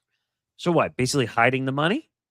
Sure sounds like it. And that portfolio for sports, by the way, the Lakers or Dodgers, the Lakers, the Sparks, and the PWHL. You do realize that's fraud if he's trying to hide the money, because that's like for tax purposes. He's trying to hide it. Well, yeah, obviously. It's all going to be. Both Delaware Life and Clear Spring were issued grand jury subpoenas. I'm assuming that's two of the businesses. Yes. Yeah. Parent group representatives have stated that they are cooperating with investigators and their financial conditions and the liquidity remains strong, with no charges filed against Walter or the firms. It's the Dodgers. It's the Lakers. It's the freaking Dodgers. It's the freaking Lakers. I mean, they're not going to... Should they jettison Mark Walter out of sports ownership? Yeah, they probably should. But when you're worth tens of billions of dollars, they're not going to do anything to you. Exactly. They're just not. This is a nothing burger, much like win-loss behavior. If you make millions and billions of dollars for the league, they're not going to do anything to you. That's why I really think, honestly, the longer that this Kawhi thing goes, that they're not going to do much to Steve Ballmer, honestly, because he's the richest guy in the league. And now I'm hearing reports that might not even get done before the season. How long are we going to go on with that? Like the same thing with this. We're just going to drag shit out. No, it's more like this. Get all the failure. Like, make it stop already. Like, I'm so tired of this nonsense that we can't figure out things for the proper desire of, like, the fan or for doing things in a proper manner. It's almost like you keep moving the posts and you keep doing things that are like expanding like the exclusives. What? It's just one of those things where it's just like enough already. By the way, speaking of moving the goalposts, I was going to say, sports moves fast, and we're here to keep you ahead of the chains. Join Nick DiMartino and Johnny Montalbano for Moving the Goalposts every Thursday at noon Eastern, 9 a.m. Pacific. We cover the full spectrum of the Big Four, from the gridiron and the diamond to the court and ice. Whether we're analyzing the NBA and playoff bracket, discussing a major coaching shakeup in the NHL, or recapping a legendary finish on the golf course, we bring you unique perspectives and a touch of humor. Don't just watch the games. Understand the moves that change them. Only on the Empty the Bench Network. Make sure to subscribe to our YouTube channel, youtube.com/ETB Network, to find out more. Yes, I agree. I want to see somebody face the consequences of their actions regarding Kawhi and even Mark Walter. I don't think that trade... I think we're at risk for the Kawhi trade maybe not happening. Who knows? With that, Nick, back to the NFL, though. But again, Nick, restarting the civil war about grass. Following the temporary installation of natural grass surfaces across various U.S. venues for the FIFA World Cup, the NFLPA has once again relaunched their union push to eliminate artificial turf surfaces using the hashtag worth the cost, as player leadership is arguing that venue operators have proven that they can maintain natural grass fields when pushed by international requirements. Nick, now that players have seen firsthand that their stadiums can host natural grass for the World Cup, can NFL owners actually keep using maintenance costs as an excuse to stick with artificial turf surfaces around the National Football League? Did somebody say grass? Stay off the weed.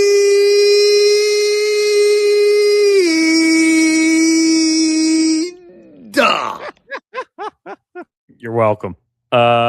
Anyway,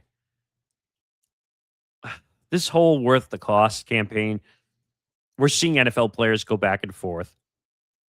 We're seeing players yelling and screaming about grass versus artificial turf.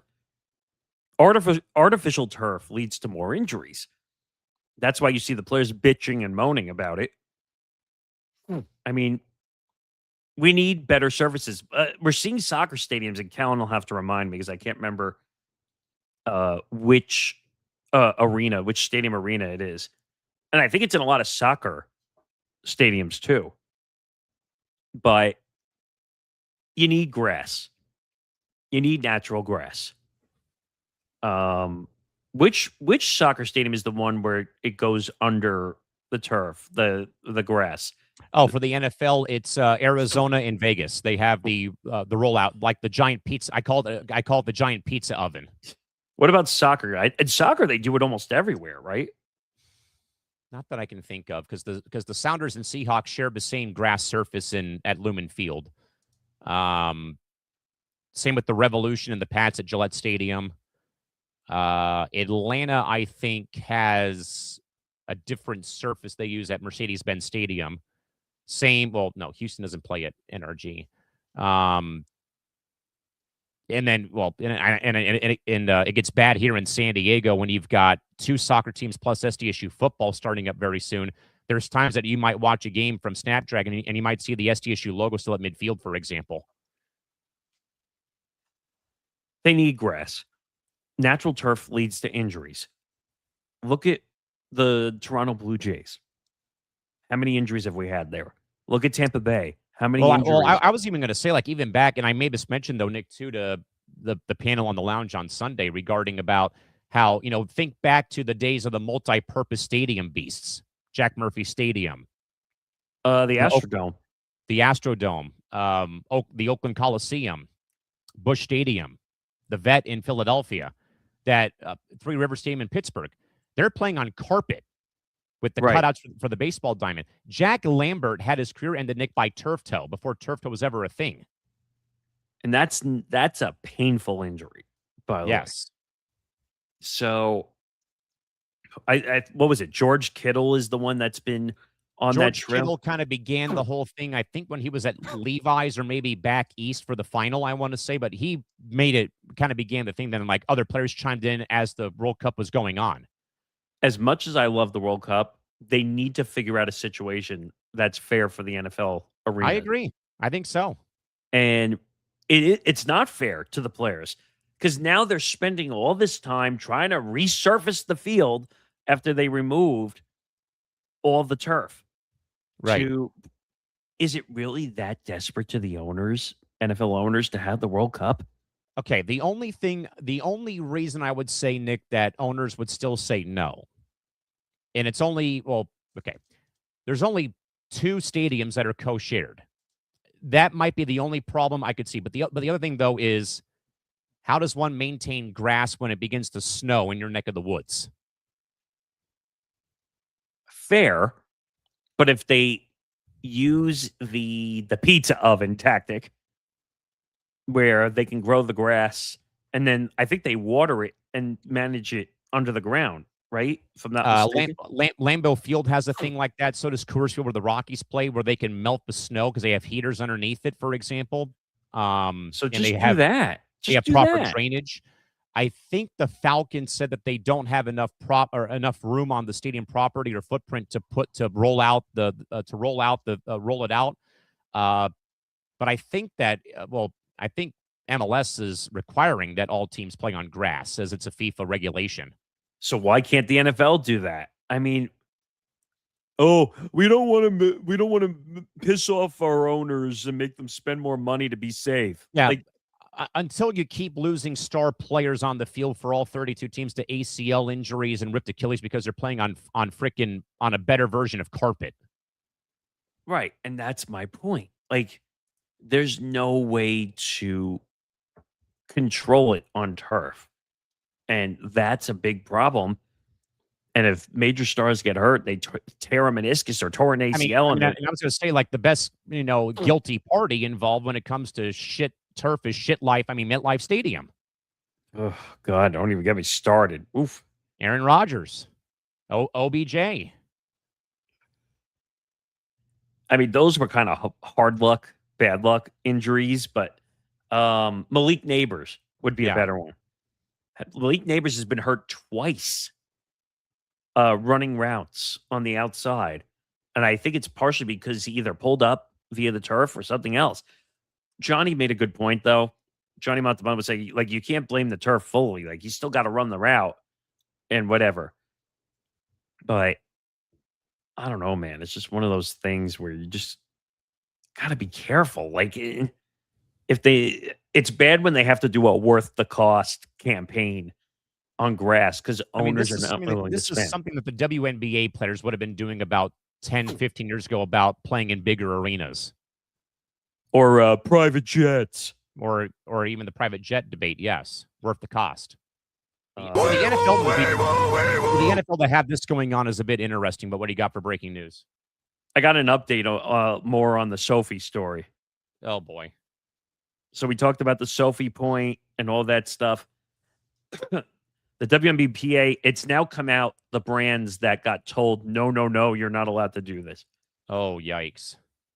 The WNBPA banned partners like 2K. I'm assuming that's the video game? Yes, 2K, the video game. Okay. Panini, the card company. Card company. And Lids. Really? I love going to Lids. So they told those three companies, beat it. You can't do that stuff. But thanks to NIL rules, Sophie could still license it herself. Good. Okay. The Boston Red Sox have won their 15th straight baseball game. Shit. Game one of a doubleheader. They have tied their longest winning streak since 1946. They have a night game coming up in about 3 hours at Fenway. It looks like we got an update on a potential Warriors situation with Anthony Davis being connected to LeBron and all that stuff. LeBron James. The Golden State Warriors asked about trading for Anthony Davis now with the Wizards after a midseason deal from Dallas. But Washington shut it down as they eye a 4-year, $275 million extension starting August 6th. I don't know what to believe anymore. I have no idea, man. This whole LeBron sweepstakes. By the way, since we brought it up for a second, did you see what Miami did last night?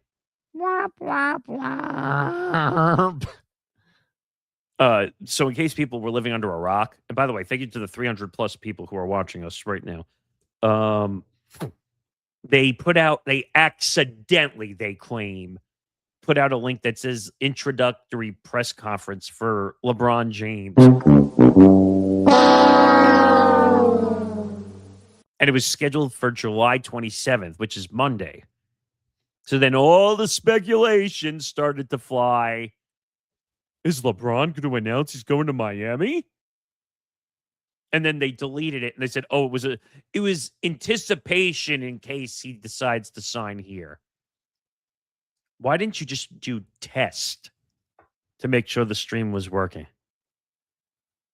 Test 1, test 2, test 3, or Mic test check, test. mic check 1, 2. Why did you have to name the stream LeBron James introductory press conference if you were just doing a test? Yeah, just to tease people. With that, Nick, we'll go back over to golf. Talked about this over the course of Tuesday on the network. But of course, Nick, embattled golfer Bryson DeChambeau triggered a major stir during the Open Championship this past weekend after a two-stroke penalty for a rules infraction with him chopping down tall grass for his ball lie. Flustered by the ruling on the course, though, and delaying the tournament by half an hour, DeChambeau publicly quipped that he was going to call President Trump about the decision, creating a viral moment across sports feeds. But Nick, does DeChambeau's reaction reflect how modern golfers lean into viral personality moments, or did he let on-course frustration cross into unnecessary distractions for himself and for the tournament?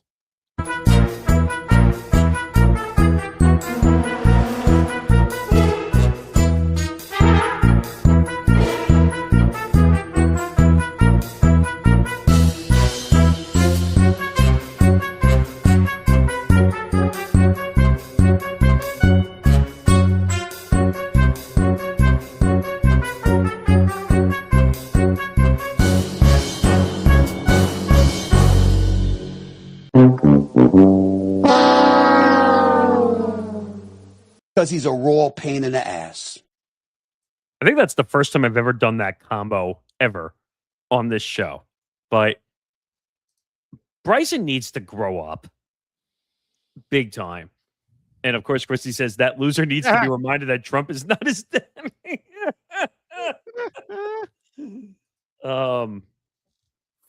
I don't know, man. Bryson's got to grow up. And you made a good point last night on Cranium, and I've said this already. Just because you have YouTube money doesn't mean you're above the rules, Bryson. Like, come on, man. Like, you bitched and moaned and didn't walk off the course until midnight because you were bitching about a two-stroke penalty. Like, you stated the rule. I don't know if you still have it on you or not, but Rule 8.1, Section A says that a player cannot better or improve their area where the ball lies when they take a shot. That's like the Happy Gilmore movie. You got to play the ball where it lies. And it lies on this man's foot, for example. Or you've got a TV tower blocking the hole. Come on, guys. Or a damn Volkswagen. Come on, guys. This is golf, not a rock concert. Pops the beach balls. But Bryson's a baby. Like, Bryson needs to grow up and realize that he has it way better than the average person does in life. And just because you have YouTube money or you have money in general, like, it doesn't mean you could just bitch and moan and cause a circus. Right? Yeah, I mean, I don't know what to make of Bryson DeChambeau anymore. I mean, the guy hits the ball, a million miles an hour off the tee. It goes 500 yards, but it goes into the bushes like this.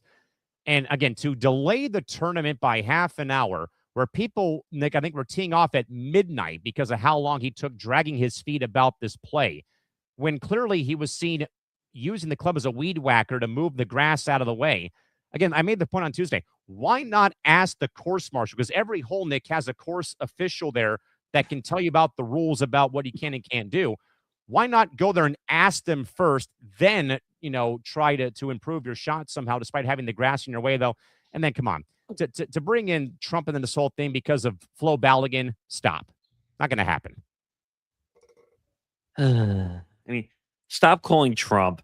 Did he really think President Trump was going to get him out of a two-stroke penalty? I mean, Trump is the greatest president who golfs of all time, allegedly, they say. He's not the greatest of anything. Let's be real. I don't know. I'm kind of pissed off by Bryson DeChambeau at this point. Bryson DeChambeau has a little bit of Aaron Rodgers in him, a little bit, where it's just like, hey, Aaron, what do you think about this, and this moment? RELAX. Like, same thing for Bryson. Like, hey, Bryson, what do you make of that two-stroke penalty? Did you call Trump? RELAX. Bryson's the new Aaron Rodgers. Let me say all the dumbest crap I can make up I'll have he might have some conspiracy theories like Aaron Rodgers does too. Who knows? And if he starts smoking ayahuasca, then I'm running for the hills. I mean, or that, or DeChambeau just thinks that like it's the golf world's against me. Like, no, your tee shot was terrible. It landed in the grass. Play the tall ball grass. As it lies. Yeah, tall grass. Play the ball as it lies. And if you watch the video, because I don't have it, but I saw it, it was tall grass. He was trying to like almost like weed whack it, like wood chop. Yeah, and the officials, I think, were standing right around where he was. Did he really think he was going to get away with that anyway? No. And if I'm not mistaken, after the round, like if they had caught it, they could have given him a 2-stroke penalty. They ended up tacking it on after he finished his round. So he went from being tied. He went from being tied for the lead to tied for 14th, I think, after that whole thing happened. Oh. And then bitching and moaning, and then Rory McIlroy going after him. Yes, I love Rory. First of all, I'm happy for Rory that he finally won his majors and completed that Grand Slam and all that stuff. Rory beat the crap out of him. I'm trying to find the that, and then he had Scotty Scheffler trying to because Rory, I think, called Bryson a cheat. Well, it is cheating, at least from the book, the rules. I'm trying to see if I can find the quotes, but here it is. So on DeChambeau's character, yeah, look, I won't pretend to be up here and defend Bryson. I'm not particularly fond of him. I think a lot of it is performative. I think a lot of it is for attention. On the rules delay, he said to hold the tournament hostage like that and to have all of us players, volunteers, everyone waiting on him to depart, I didn't feel like it was a great look. On the penalty validity, he noted that when watching live, players in the lounge agreed the action didn't look right, calling the 2-shot penalty for improving his backswing area fully justified. And I found the rule, too, when you're ready. Go ahead. So to review again, Rule 8.1a prohibits a player from improving conditions affecting their stroke, including the lie of the ball, their stance, the swing area, line of play, or relief area, unless in limited circumstances. Rule 8 reads, course played as it is found, which emphasizes that a player must accept the course conditions and not improve them to gain a advantage before making a stroke per the USGA. The rules apply to actions affecting the lie of the ball at rest, the area of the intended stance, area of intended swing, the player's line of play, and the relief area where the ball will be dropped or placed. Actions taken while the ball is in motion or the removal of loose impediments are not covered by this rule. Underneath Section 8.1a, a player must not take actions that improve course conditions affecting the stroke except as allowed under Rules 8.1b, c, and d. These examples include moving, bending, or breaking objects like growing or attached natural objects, immovable obstructions, integral objects, boundary objects, or T markers, positioning loose impediments, moving a movable obstruction into position to build a stance or improve the line of play, altering the ground, like replacing divots, pressing down turf, or creating or eliminating holes or indentations, or removing sand or loose soil, building stance with objects like placing a towel or other object to improve footing or protect the body while making a shot, and altering the surface for stance, knocking down sand or soil to create a level area to stand on. Breaches and expectations include, or exceptions, examples of breaches and exceptions could be likely to create advantage, like repairing a pitch mark or smoothing footprints directly in front of the ball on the line of play before a putt or a short chip is a breach if it improves conditions. Repairing a small patch mark or smoothing footprints several yards in front of the ball for a long approach shot is not considered a breach of the rule. Restoring conditions.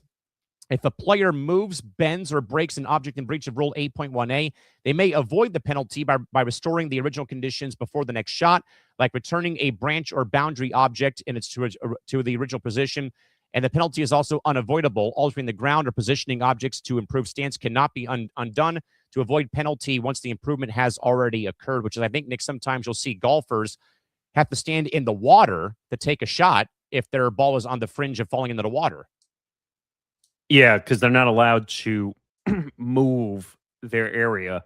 Otherwise, that would be impinging upon certain stuff. But I think Bryson needs to just stop with golf. Can we just call him an attention whore and call it a day? Yeah, he's Aaron Rodgers. He's looking for attention. I mean, did he really think calling Trump was going to do anything?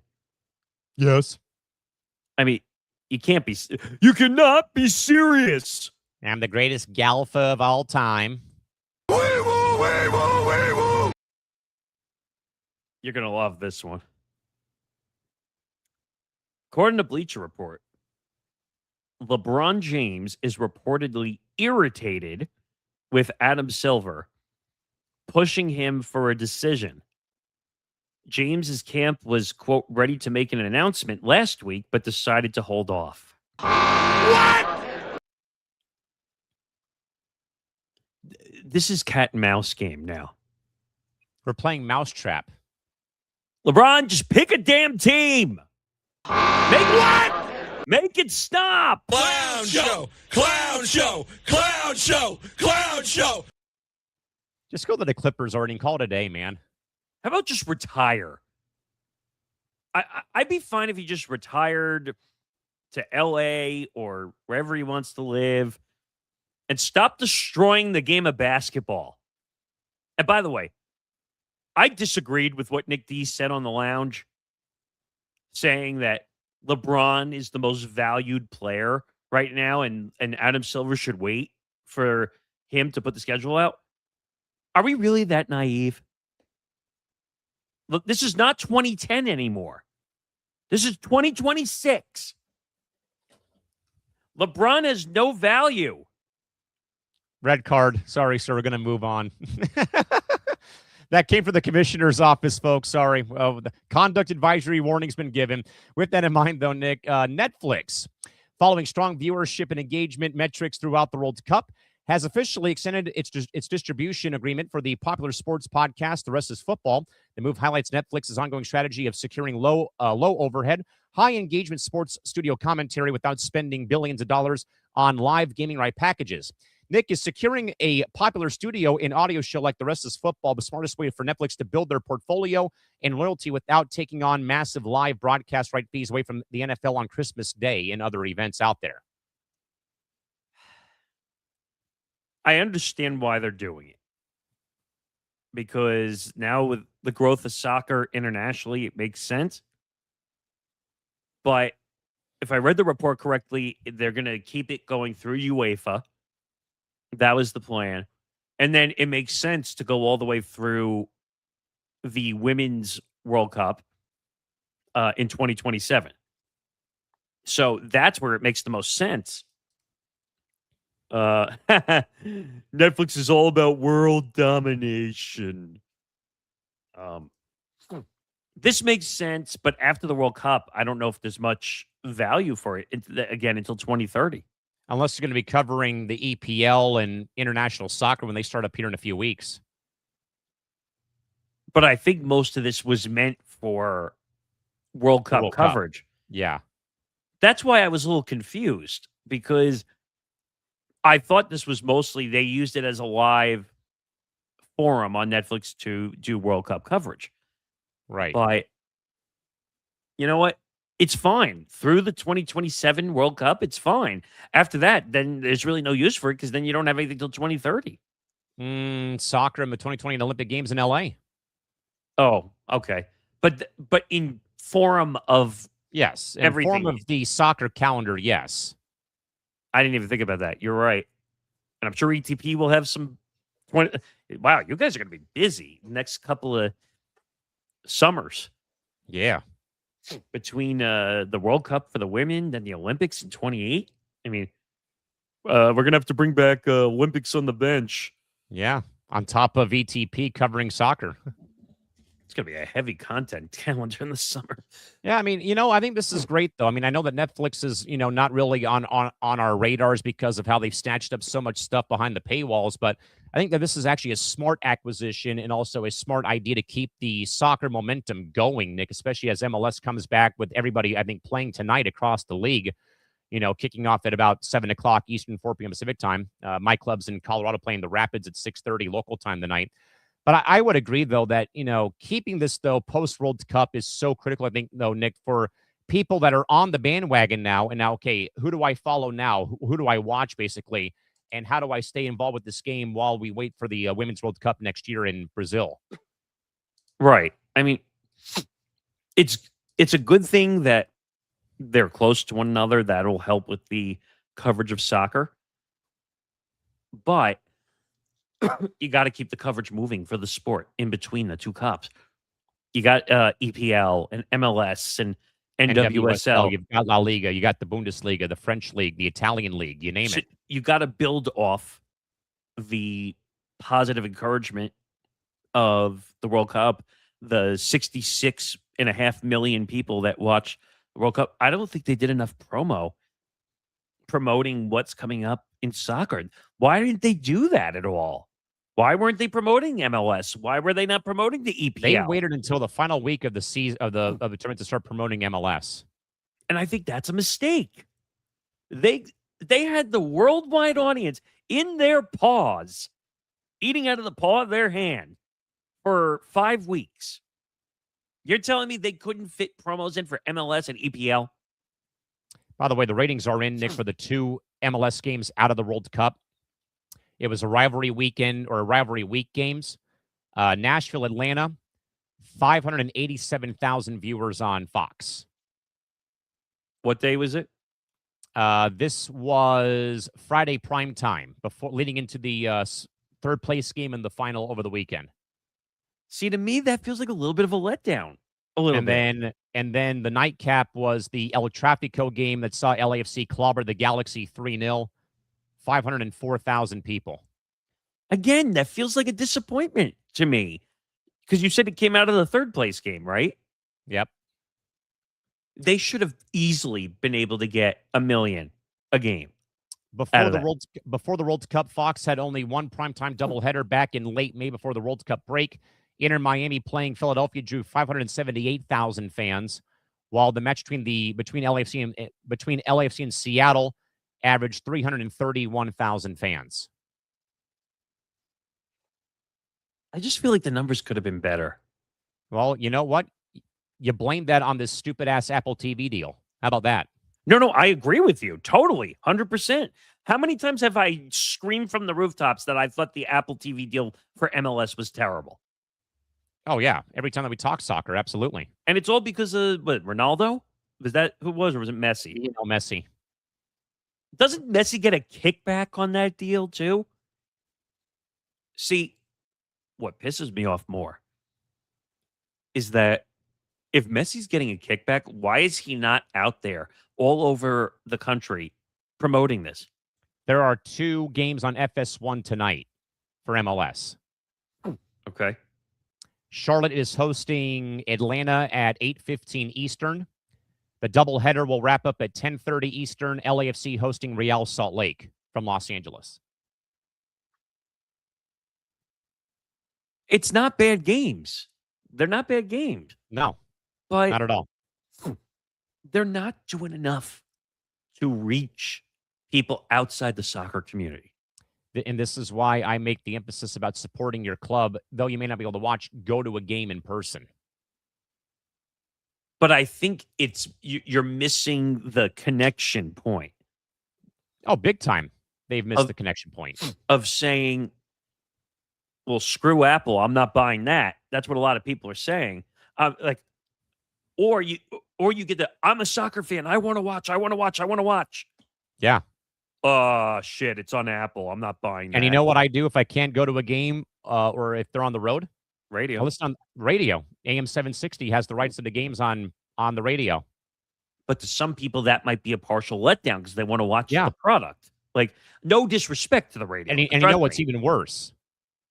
When I get when my lock screen has the score, because everyone has the app that will give you the scoreboard and the live tracking. Yeah. What's worse is that I'll get notified about that before I hear it on the radio every damn time. Well, because video is always ahead of radio. It's because of that 7-second delay thing. But I don't know. I just think that's a huge miss. Like, I understand they put some games on Fox, which is what they're doing. MLS is doing that. Still not enough, though. It's not enough to reach the and I'm saying this strictly for a reason, the non-MLS fan. Yeah. If I already told you, if ESPN were somehow to get involved with MLS, I think it would draw. Yeah. And I'll go one step further because you see ABC will put gymnastics sometimes on the weekend. Imagine if ESPN had a deal with MLS where they could put the games on ABC on the weekends.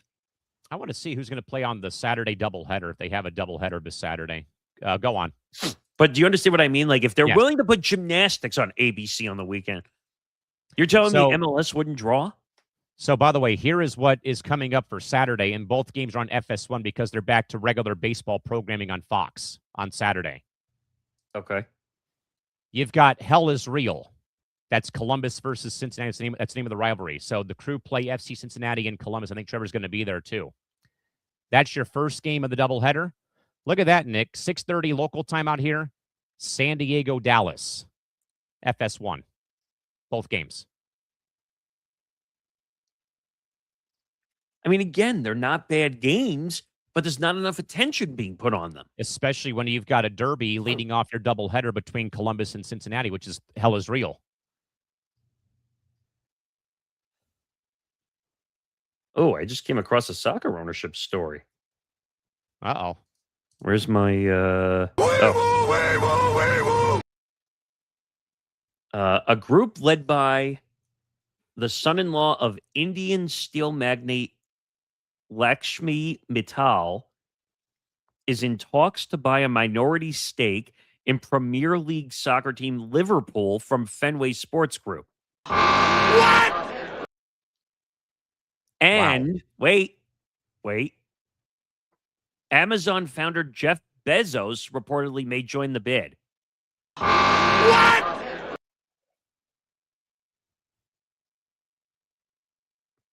You want to talk about soccer getting a pop-off? And here we thought that Jeff Bezos would buy a American football team, not a football team. Can't. Amazon has football. Yikes. At least Liverpool, not. though. Interesting. At least what I know of MLS or there's really no soccer on Amazon, at least yet. Yeah, Fenway Sports Group just looks like it's just trying to sell everything at this point. Maybe minus the Red Sox. Because didn't they have they sold off the Penguins? Yeah. Even though I wonder how true this actually is, because how many times have we heard Jeff Bezos' name rumored to buy a franchise? Wasn't he and Bill Gates almost involved in Seattle in the ownership, even though that was proven false? I think that was, we heard that rumbling. And I think the Commanders was another one they were talking about in 21. The Commanders, right as they let Dan Snyder go because of his toxicity. Was 2021 before the Amazon deal or no?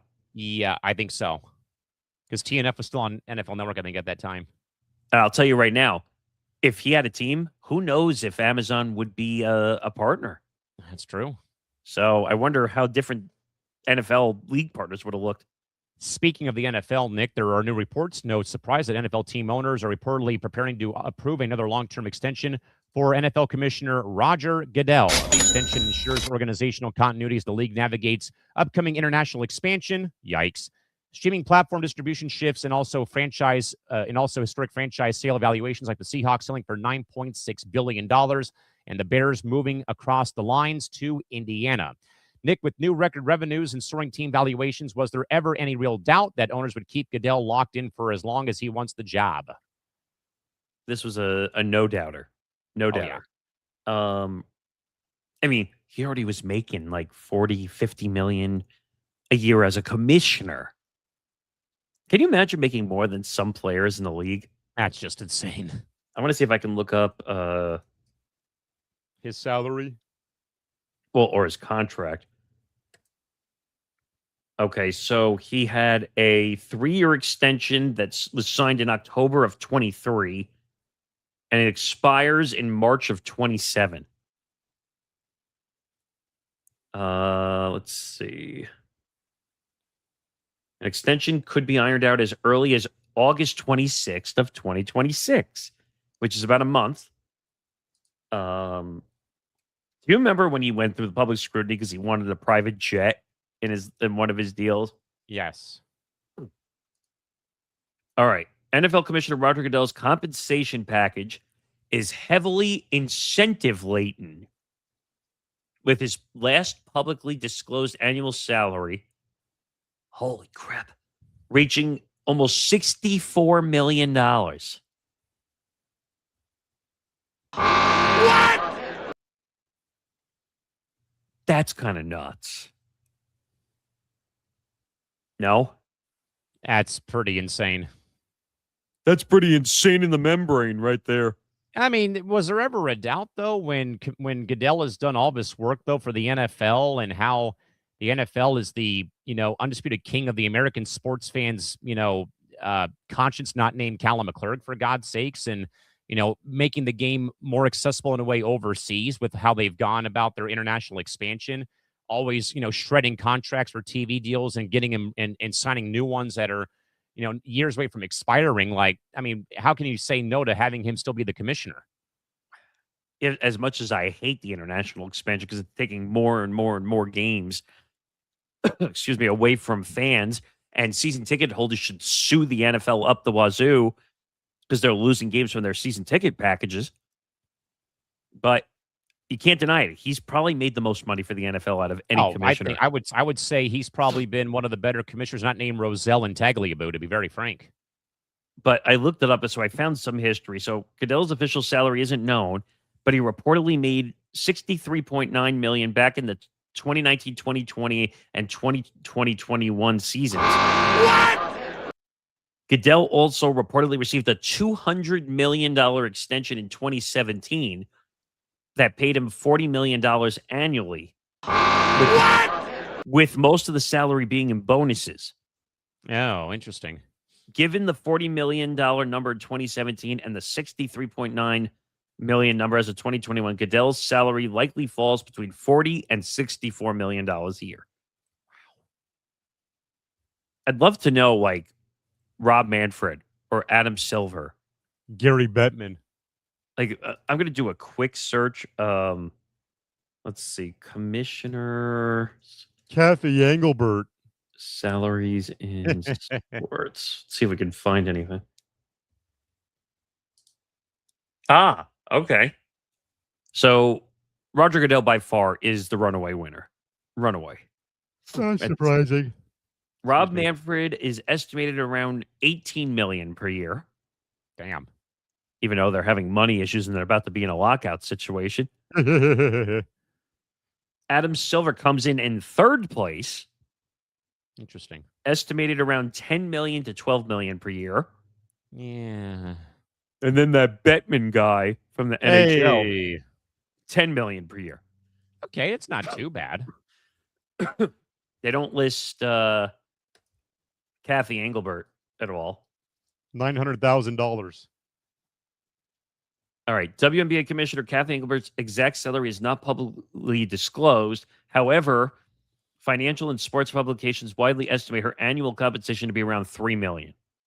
Still not bad. Not that she really earns it anyway. Yeah. With that, Nick, we'll go to a bidding war for the World Series as broadcast networks of Fox, ESPN, and Netflix are now reportedly positioning themselves for an intense bidding war over the future of the Baseball World Series rights for television. The involvement of tech platforms like Netflix does signal potential shifts toward hybrid streaming and linear network packages for baseball's most premier event every fall. Nick, if Netflix pries away a portion of the World Series away from traditional broadcast TV, is that the final nail in the coffin of legacy network sports dominance like Fox and ESPN?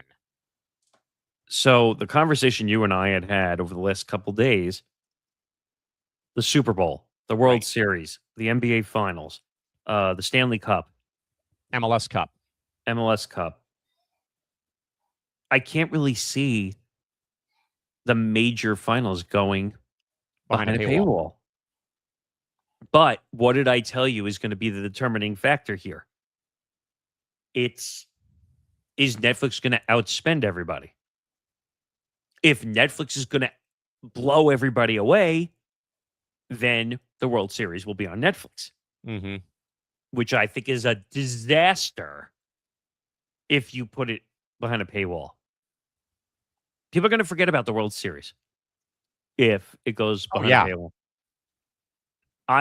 I might protest baseball completely if World Series ends up behind the Netflix paywall. And I have Netflix. So do I.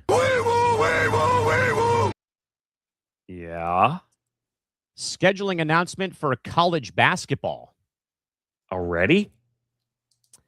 The UCLA Bruins are taking the show on the road on December the 5th to host the newly minted Pac-12 members of Gonzaga at Honda Center in Anaheim, California.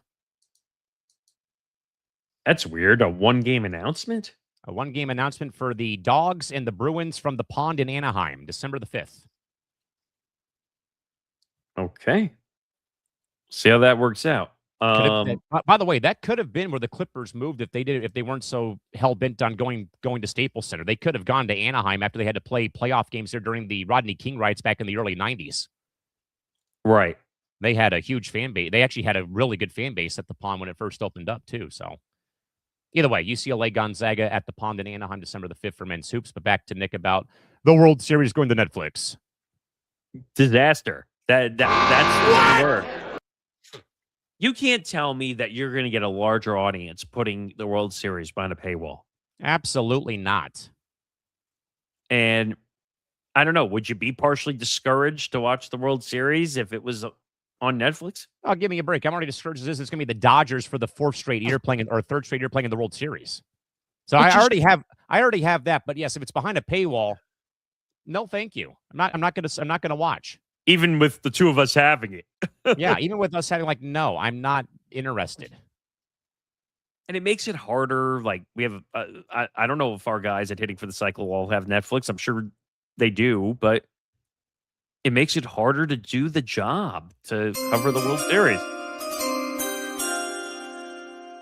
Excuse me? With the trade deadline, Nick, still coming up on August the 3rd, despite the Padres having had Mason Miller in numerous ongoing trade discussions, a new name has now surfaced.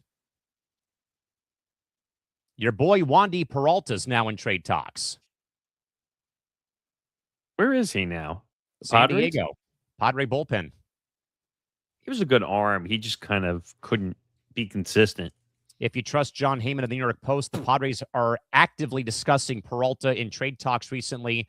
No indication of a deal being close, but Peralta turns 35 this weekend and is on year 3 of a $16.5 million deal and has a 2.32 ERA and 15 1/3 innings of work so far for San Diego.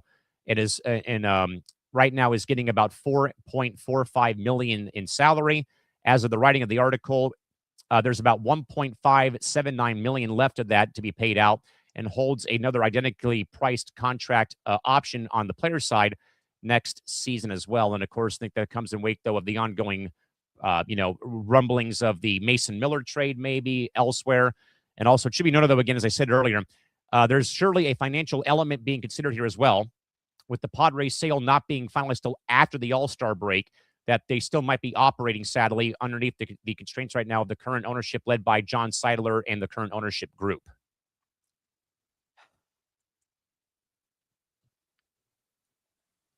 Yeah, I wouldn't trade for him. It's not worth it. I mean, if anything, it might be like a salary dump just to clear out some money. Probably, but long story short, I think I heard ESPN is interested. Like for some reason, ESPN went from a couple years of not spending money. Now they're spending money like drunken sailors. Can you imagine the World Series, the NBA Finals, Stanley Cup Finals? That's crazy. The Super Bowl, finally. The Super Bowl. You want to talk about who was it the last time around? Oh, it was NBC that had everything? Imagine if ESPN had that. The ratings would be monstrous. I mean, too bad they laid off Carl Ravage. You could have called the World Series for them. Yeah, well, sucks to suck. Since we're talking about commissioners, Let's talk about Don Garber and his possible successors. So, Major League Soccer's Board of Governors has officially initiated an executive search firm to identify potential candidates to succeed longtime Commissioner Don Garber. The transition search signals the upcoming end of Garber's landmark era, during which he guided the league through massive expansion, stadium construction, and the Apple TV partnership. Replicating Don Garber's success in growing MLS from a struggling league into a 30-team commercial property is a huge task. What kind of executive background should MLS prioritize for its next era for new commissioner? So the Board of Governors, Nick, has two names in place right now. Current LAFC co-owner Larry Berg and former Fox executive David Nathanson.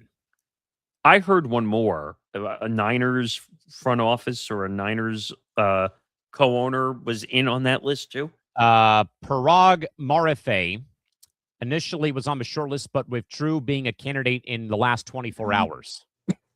Oh, so he's not on the list anymore. Okay. So it's just those two. For those wondering, by the way, Larry Berg has co-owned LAFC since 2018 and is the former managing owner of the franchise. He is active on the MLS's Board of Governors and co-chairs the league's Sporting and Competition Committee, overseeing roster rules and competition formats, including the switch to a winter calendar next year. Berg is seen as the front runner due to his deep MLS experience and also governance role within Major League Soccer.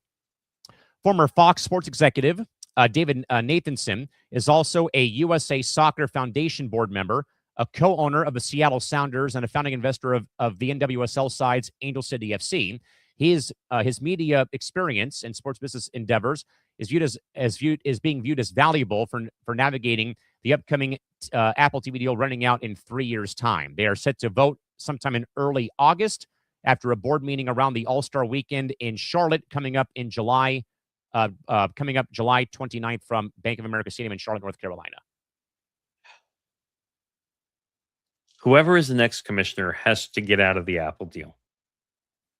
However they do it, they gotta get out of this dumb Apple deal and find a real distribution partner.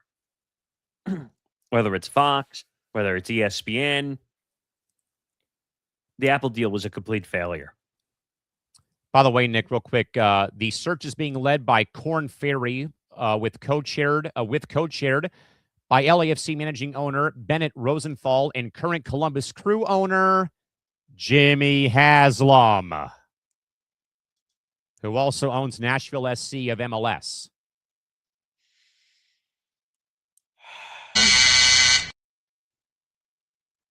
Don Garber is 68 years old, has led the league since 1999 as the league commissioner, helped the league grow from 12 teams to 30 clubs, and oversaw major growth in team valuations that now go for roughly $730 million. Don's contract runs at the end of next year in 2027, but has already indicated that he could, though, leave early if a succession plan is in place. The league's CBA with the MLSPA ends in January of 2028, so the new commissioner should be in place before they must negotiate a new CBA for the upcoming seasons in 2 years' time.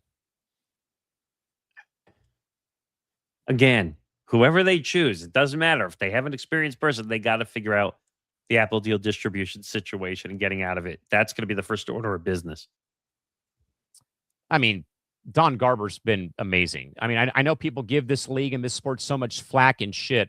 But again, though, Nick, at one point, this was a 12-team league that grew and went all the way back to 12 and down, and then down to 10 teams, and almost folded operation. And all Garber's done since then, though, Nick, is grow this thing to the same number of teams of Major League Baseball and the National Basketball Association. And there might be more coming from what I've been hearing about potentially Vegas or Phoenix. Maybe somewhere, maybe Detroit or Indiana or Indianapolis might be getting a club, or even Cleveland, where this is going. And yes, is the Apple deal awful? Sure.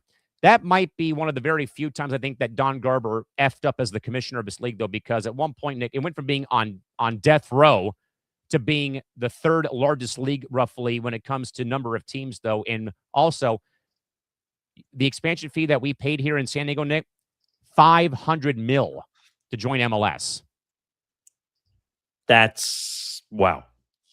So, I mean, I think he's been great, and I would, and obviously, father time or age is a thing, but it'll be, for me, I think it'll be a very sad day when Don Garber retires, because I think he's been nothing that he's been. I think, honestly, Nick, the one commissioner who's not had anything really go haywire in his tenure. By the way, no labor issues in 30 years of MLS.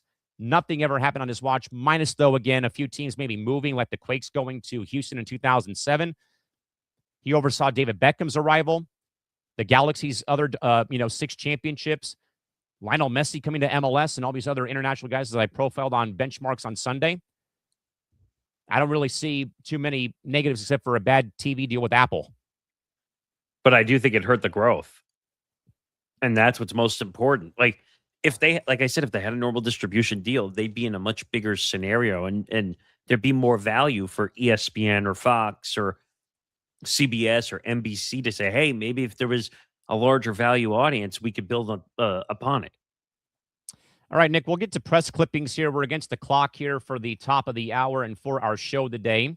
We'll first, Nick, start off, though, with some issues at MSG again, as tech publication Wired has initiated legal action against the Madison Square Garden Entertainment Group following a major data breach involving venue ticketing and security databases, highlighting mounting venue cybersecurity attacks and data privacy concerns, including how celebrities and fans were also targeted about being low-risk or high-risk threats to the arena. Nick, does the lawsuit against the Garden show that major sporting venues are becoming primary targets nowadays for a high-profile cybersecurity attack like this happening? I don't know. I mean, there was a data breach. At the same time, I just think that it didn't really, well, or if you really want to blame James Dolan, because what else is new? the breach is bad. There was, I think, 20 to 25 million in data breach, and eventually that's what led to the problem. But of course, James Dolan and MSG are going to be blamed because it was done under their watch. Yep.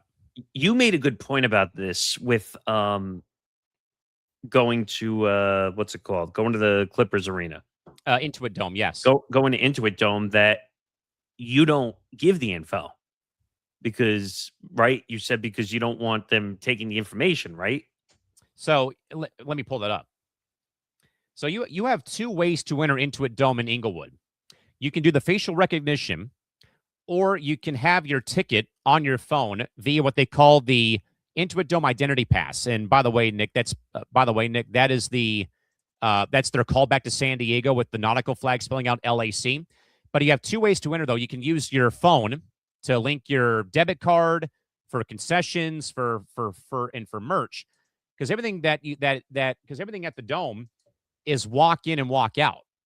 That's how it works at Intuit Dome. And and they have 2 lines. You can either go, Nick, through the facial recognition technology side, or go in via the non one. And me and my friend opted out of that because it's like, we don't care. It's whatever. But with the Garden, though, Nick, and I know, though, that mainly with the Garden, it was done because Dolan wanted to kick people out that, would criticize him for how he ran the franchises, being both the Knicks and the Rangers. Right. Technology is obviously getting better. We know that. Look at all the AI technology. Look at all the card technology. Everything we're seeing get better. But it still runs the risk for more scams and people getting scammed out of their private information, whether it's their credit card number, their ethnicity, age, social security number, which if you get scammed on your social security number, you're fucked. Big time. So, technology is great, but it's leading to more scams. Nick, in your neck of the woods, a Long Island publication, Newsday, has offered voluntary buyouts and announced strict budget reductions across its sports reporting department, pointing to ongoing economic pressure facing regional newspaper, print operations, and traditional local beat reporting. Nick, as another major publication regionally cuts back sports coverage, where do local fans now go for their dedicated beat reporting about their teams? I think we started to discuss this briefly, that unfortunately, it's becoming a lot harder. Everything is becoming national now for sports coverage. Look at all the RSN models, which you and I have had a massive conversation about. Oh.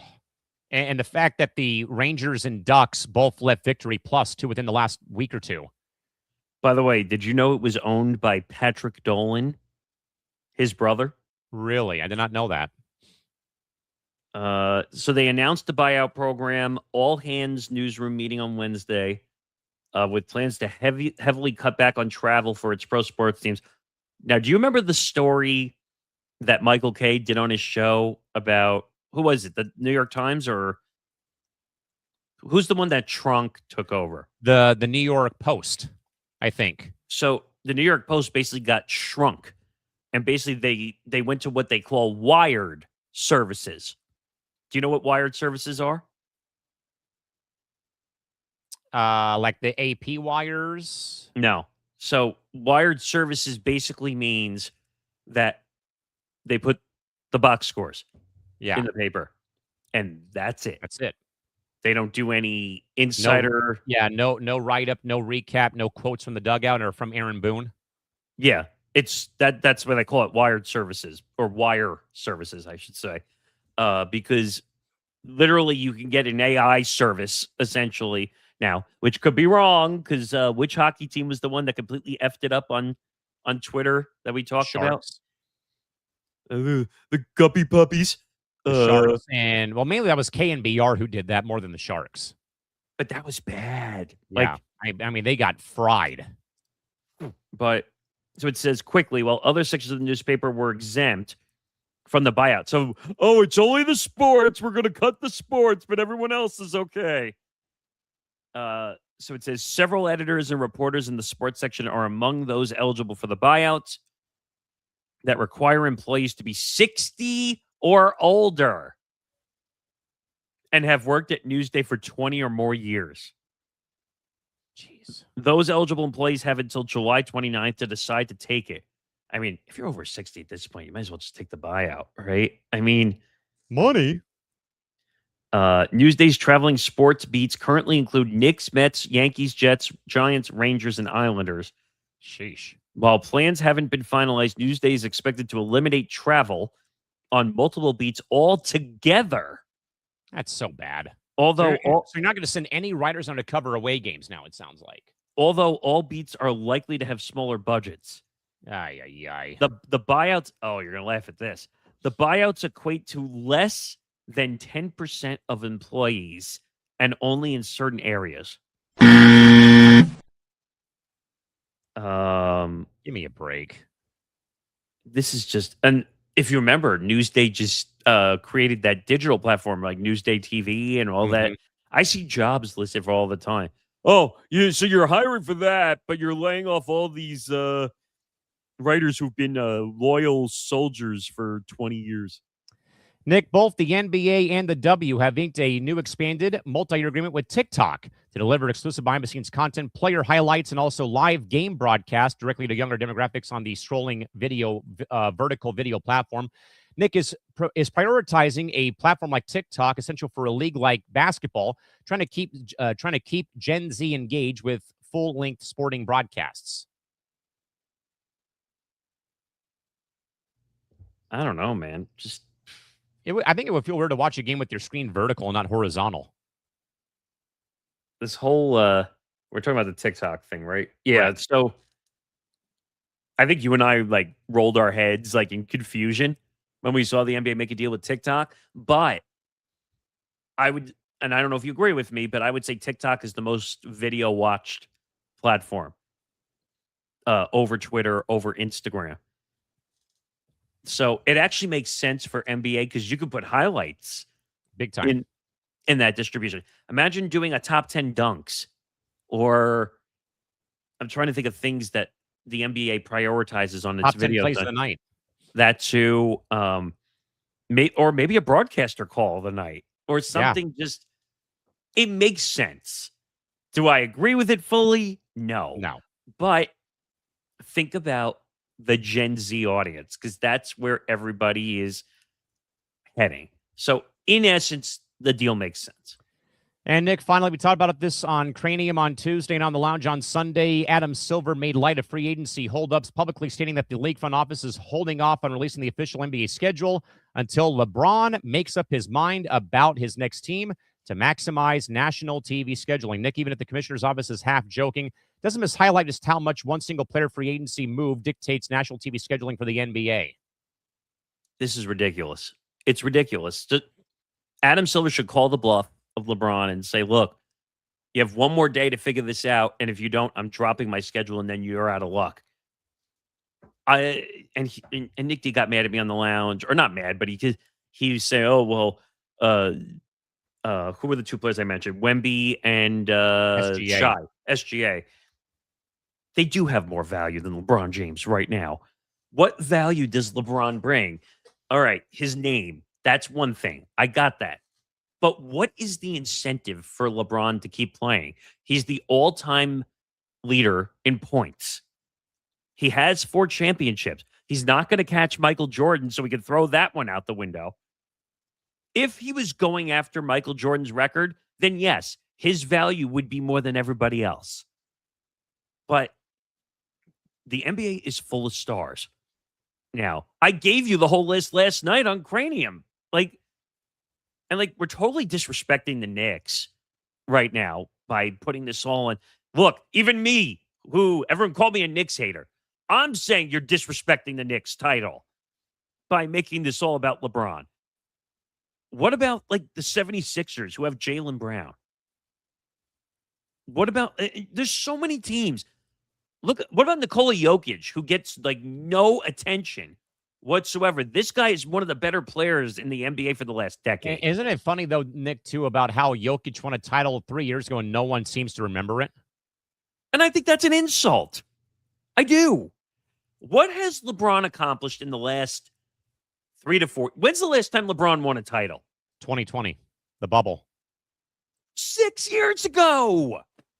Almost 7. And we're so worried about this guy? What value does he have left? He's got nothing left to prove. It's a lot like Conor McGregor in UFC. You've done all you can do underneath God's son. What more do you have to prove to us? Nothing. I want to see SGA become the next big guy. He's won a title already. I want to see him win another one. I want to see Jokic win another title. If he had 2 titles under his belt, hey, we're talking about a legend now. How about Wemby? Why aren't we focusing the investment? What was the word that David Waitman used when he was describing the advertising dollars? Actually, that was the clip we just put out. Yes, earlier this morning. It's all focused on advertising dollars for LeBron. I think that's a mistake. He's going to be out in the next year or 2 anyway. What? Let's focus on Wemby and SGA and Luka and start thinking about the future right here and now, not wait till next year or the year after. Because it's almost like the NBA is on the deathbed of LeBron. I mean, they're turning into dinosaurs with how they're acting. So just release the schedule. Yeah, I mean, call it a day as is. Well, with that in mind, though, folks, we're way past our top of the hour here. We are going to be back with you folks as always. We're back again next Wednesday in our usual time slot for more around Press Row and around the rest of the sports, business, and media world. Mr. Morgasen, any closing thoughts for the day as we come to the closing bell? Well, before we close the show, looking for that plus money edge, Connor Rowland and Nate Miller have you covered on unnecessary wagers every Friday at 5 p.m. Eastern, 2 p.m. Pacific. They break down the tactical ripple effects of the league's biggest matchups, from the underdog effect in the NBA playoffs to the emerging powerhouses on the MLB diamond. We look past the box scores to find hidden value, whether it's the math behind a 4-leg stabilizer or the chaos of a 6-leg lottery ticket. We find the trends you need to know. Gamble informed with unnecessary wagers, only on the Empty the Bench network. Make sure you subscribe to our YouTube channel, youtube.com/ETB network, to find out more. Now, I did forget I did say I was going to tease something. Here we go. Beforehand. So, speaking of gambling content, did I make the announcement about the Forever Power 5 yet either on this show? No, but you did on Monday. So I did say we have a new guy from your neck of the woods who you know. James Myers is going to be our new co-host of Forever Power 5 with Zambando. That will air Wednesdays, 7:30 p.m. Eastern to 8:30 p.m. Eastern. Well, James does another show And I want to make sure I get the guy's name because actually he's in our Slack channel. So his name is David Rajano. And the two of them are going to do a show called Winners Get Money. It's a great name, by the way. They were already doing it. And I said, well, why don't you just bring it here? We'll help grow it. And the plan going forward, excuse me, is they're going to do it during the second, what's the word I'm looking for? Second zone. Second window. Thank you. Second window of the NFL Sunday for the 4 p.m. Eastern time window. They'll probably go live 3:40, 3:45 p.m. Eastern. And then they're actually going to stay around. And the slot is built for, doesn't mean it has to go this long, but it's going to be slotted from like 3:45 to 6 Eastern. And if the window is going crazy, they're going to stick around and they're going to watch the games. They're going to react. They'll even do some live betting type things, like for the halves or for props that are live. So we're going to have some fun and really have some live stuff. And the other thing quickly, Forever Power 5 is getting an extension too. Yes. So Nick DiMartino is going to do Forever Power 5 after hours on Saturday. So think about this. You're going to have a pre-show on Saturday with Trevor for Gridiron Gridlock, which is going to carry you into the noon Eastern time games. Nick DiMartino is going to have you Saturday night, depending on when the games end, to do a post-day recap for college football. And then Sunday, we're going to have you for Zanzinger Part 2, Gridiron Gurus, and then Winners. Noteworthy is going to become part of Zanzinger Part 2. It's going to be a longer show. And then you'll have Winners Get Money taking you through the second window, which then leads to the ETB Lounge at night. So full schedule heading into the NFL season.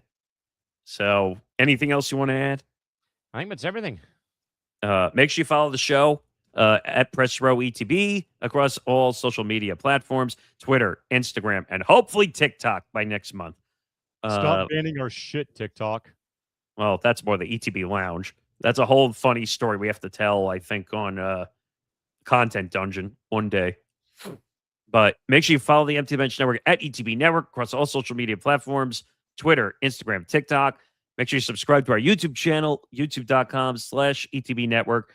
Like, comment, subscribe, hit the notification bell. Do your part to help us grow our watch hours. We've had an insane last 3 to 4 days in watch hours. So we are about 300 hours away from 3,000 watch hours. Who would have thought, right? So make sure you stay tuned in. Make sure you catch everything we're doing. Oh, and one last thing. Tough Enough episodes 6 and 7 combined coming up when we're off the air here at 6 p.m. Eastern, 3 p.m. Pacific. Don't miss it. Tom Albano, Zambando, because we had a little scheduling mishap last week. So a dual action recap. And a lot of chaos. It's twice the fun. So don't miss it. But until then, pop up one more time. The next episode we're going to be, that'll be July 29th, the last one of July. Holy crap. We are heading back into football season. Jesus. One more week of calm before the storm opens up and breaks. Well, and then the calm before the storm of you getting back into work schedule, too. I am back to work in 2 weeks from today. Crazy, right? So, how many things are you back into at that point? College athletics first, then hockey comes in October. How many sports is it technically? I lost count. What do you have? Volleyball? At least 8. What, volleyball, swimming? Volleyball, soccer, men's and women's hoops, occasionally men's hoops, softball, beach volleyball, occasionally tennis, occasionally swim and dive. Damn. I'm all over the place. It's a smorgasbord of PA announcing. A wide variety. By the way, last couple of weeks been tough to get a guest. We are going to try and effort next couple of weeks to I'd like to find something for NFL media since we're coming back into that and Definitely. get into that whole mess with the international games. I think that would be interesting to some people. But that'll do it for the show. July 29th, next episode, 2 p.m. Eastern, 11 a.m. Pacific. End of July, heading into August. We'll do some more work in getting into how our content schedule, because we have to work around your schedule. I don't think this show really affects your schedule that much. Not really. The other stuff. It's But- Lounge and Cranium are the main two that are going to be disrupted. Well, it's like 3 or 4, right? You said essentially episode. Yeah, but that could all change though as we get into the fall or into the winter and the spring. So we'll discuss all that once we get to August, and I'll go for that. But thank you to the 370 people. We've had an incredible run of live viewed shows. So if you want to catch the replay, it'll be right back up there for you when we are done. And yeah, until then, have a good day, everybody. We will see you next week. Have a great day.